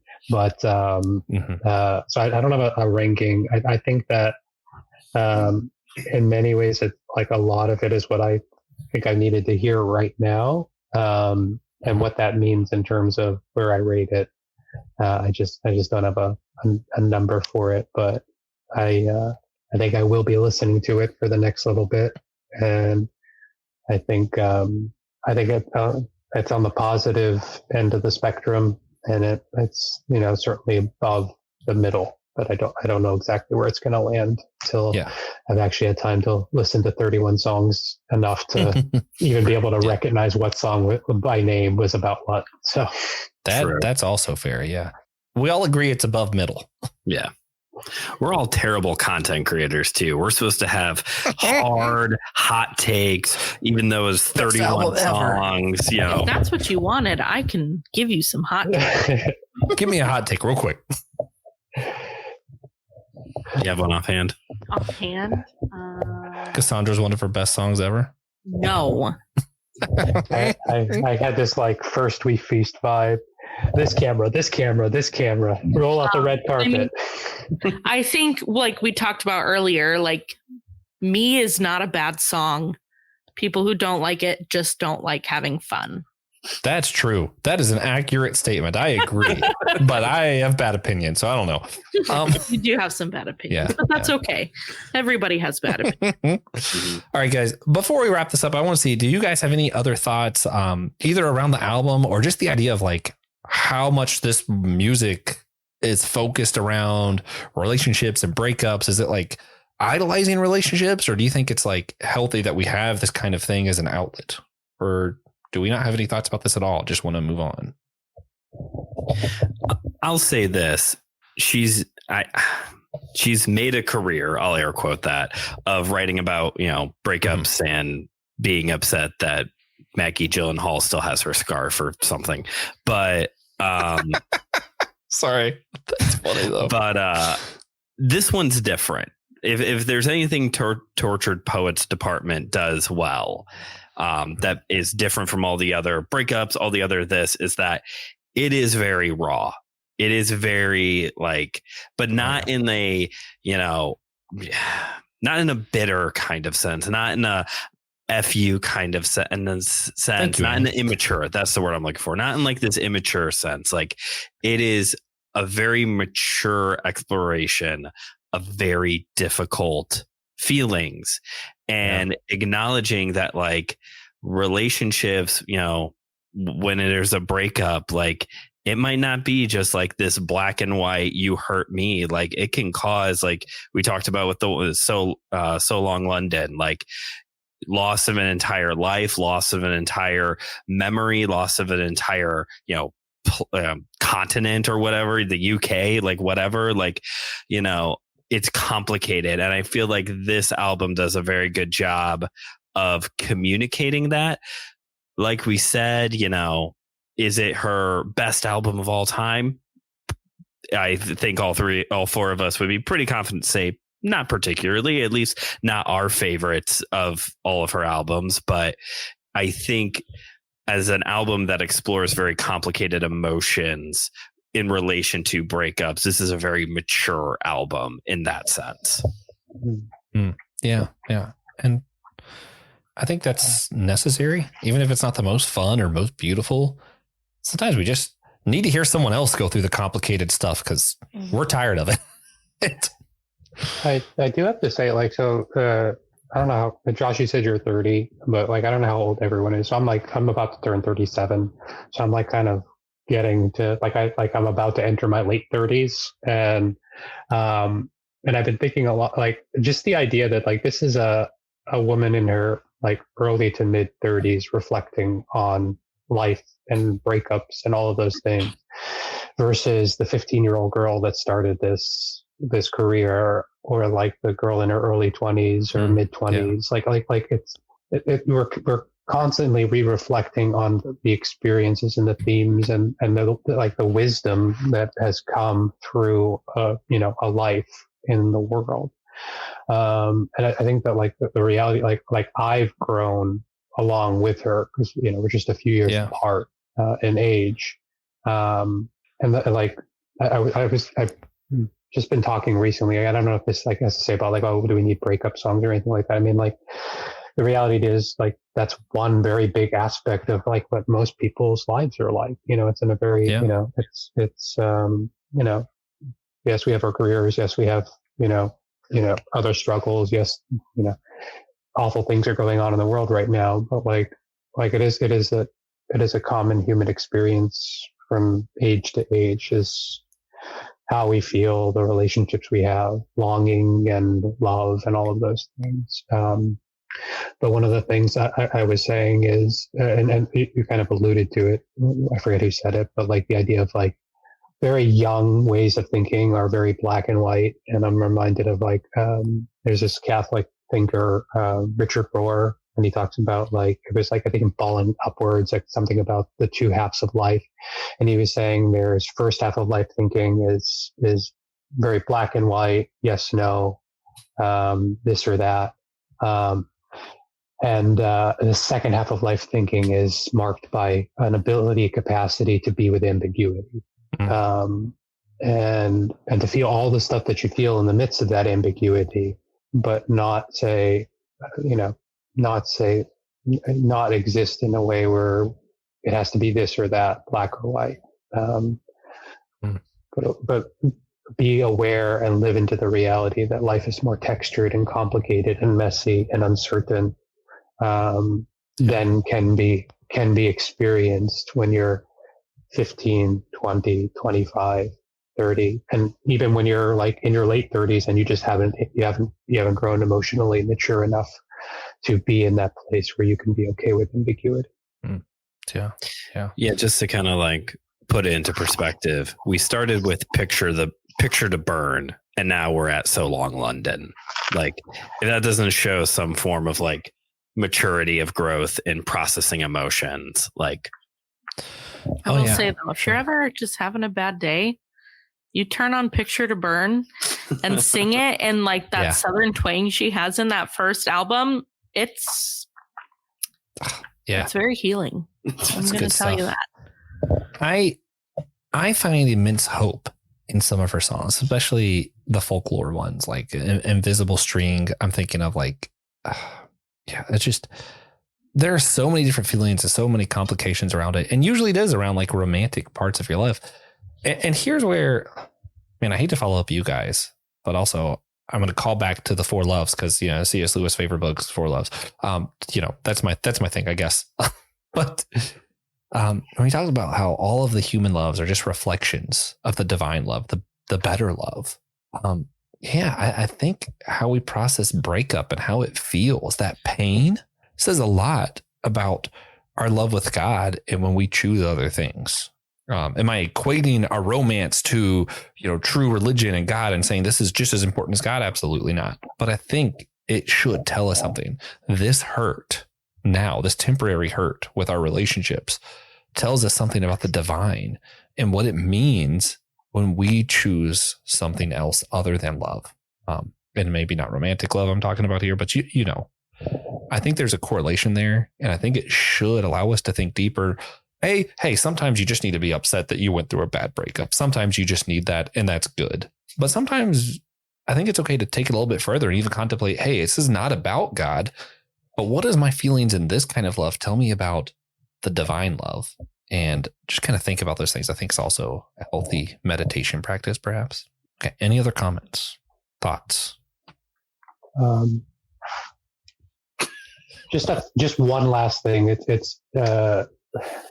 I'm going to go deep back many centuries. There was a writer, Basil of Caesarea, Saint Basil the Great, and he wrote a series of treatises to young men on the value of Greek letters. And it's not just about like learning Greek language, but it's about the value in like like even engaging with things like ancient Greek philosophy or classical or ancient Greek mythology and epics and stuff like that. And he reminds us to be like the bee who searches for the good pollen and not like the fly who swarms around the garbage.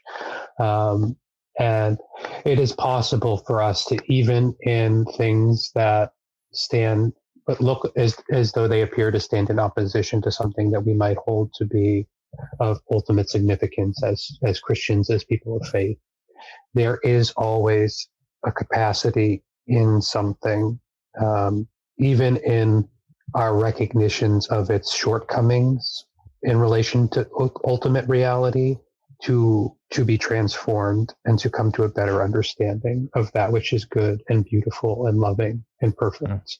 Come to a deeper appreciation for God, even in just our recognition of how this particular thing can come up short. Man, yeah, amen, hallelujah. I don't have anything else. I'm going to go ahead and go to the wrap up for this one. Do it. Guys, we like to end with a recommendation. And just like I did in the beginning, I'm going to wreck our plans for recommendations and say it has to be music related. Recommend me another album other than the Torture Poets Department. It doesn't matter if it's Taylor Swift or not. Just another album. I'll start because I kind of mentioned it earlier. Judah and the Lion, Pep Talks, fantastic album. Not my favorite album, but man, it's so good. It's so emotionally rich and also fun. So I think it's a good one. I got to uplift that, shout that out. Claire, I'll let you go next. Do you have an album you want to shout out? So other than Taylor Swift, my other favorite artist is probably Panic at the Disco. Good.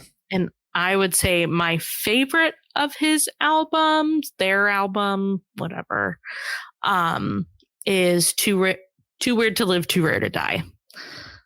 So go check that one out. Good one too. Father Jonathan. Ooh,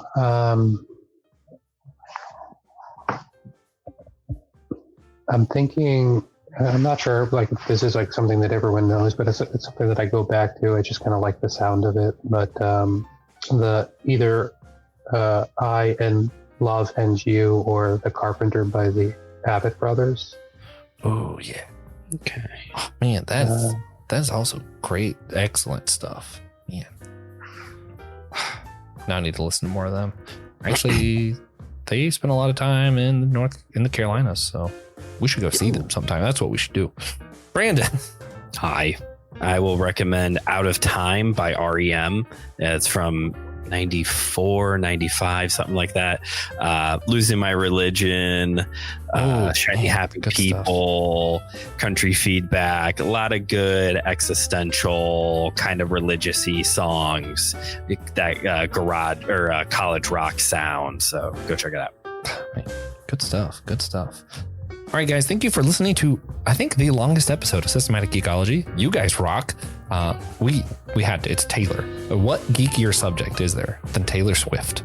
Have you heard Swifties on TikTok? That's true. That's true. They get way more hardcore than most Star Wars fans I know, even. So, yeah. And we didn't get that hardcore. We didn't go Star Wars or Swiftie level, or, those Swiftie levels. We went our own Swiftie.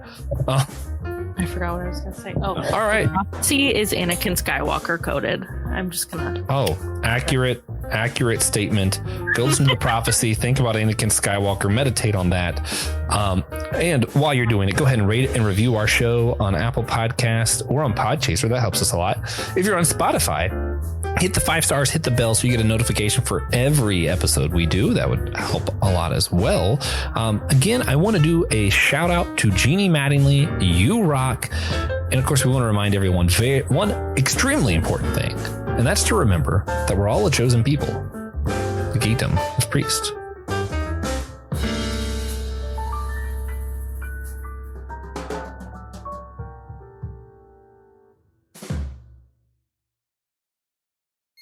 We hope you enjoyed this episode of Some Joyful Noises, a proud member of the Anazao Podcast Network. You can listen to other Anazao Podcasts with the link that's down below in this show's description. If you have ideas for this show or would like to lead one of these episodes, then you can email us at anazaoministriespodcast@gmail.com and pitch an idea to us, and we'll talk about it and see whether or not we can make it work for you to lead your own episode. We hope to hear from you soon and that you'll help us keep it noisy. This is the launch week for our podcast, Some Joyful Noises. The two most important things for a successful podcast is one, reliability and consistency. And then number two is the best first foot forward that you can put. Since this show has no plan and no schedule, we're going to drop the ball on consistency. That means it's extra important that we have a good first foot forward, and we're asking for your help. There's a few things you can do that'll take less than 5 minutes and cost you absolutely nothing that can help our show put our first foot forward. So here's 5 things that will take you less than 5 minutes to do for no cost that would help us. Number 1, share the show. Find a friend, share the show with someone. Number 2, rate and review our show on Spotify or Apple Podcasts. Number 3, go to podchaser.com and rate and review the show there. Number 4, join our Facebook group, Some Joyful Noises. And then, of course, number 5 is just enjoy the show. Be sure to subscribe, and if you're on Spotify or Apple Podcasts, you can go to the menu of our podcast to select automatic download. That'll help increase our downloads and tell the algorithms that this show's really important. All of these are also going to be down below in the description in case you forget any. Thank you all again so much, and we hope you enjoy the show.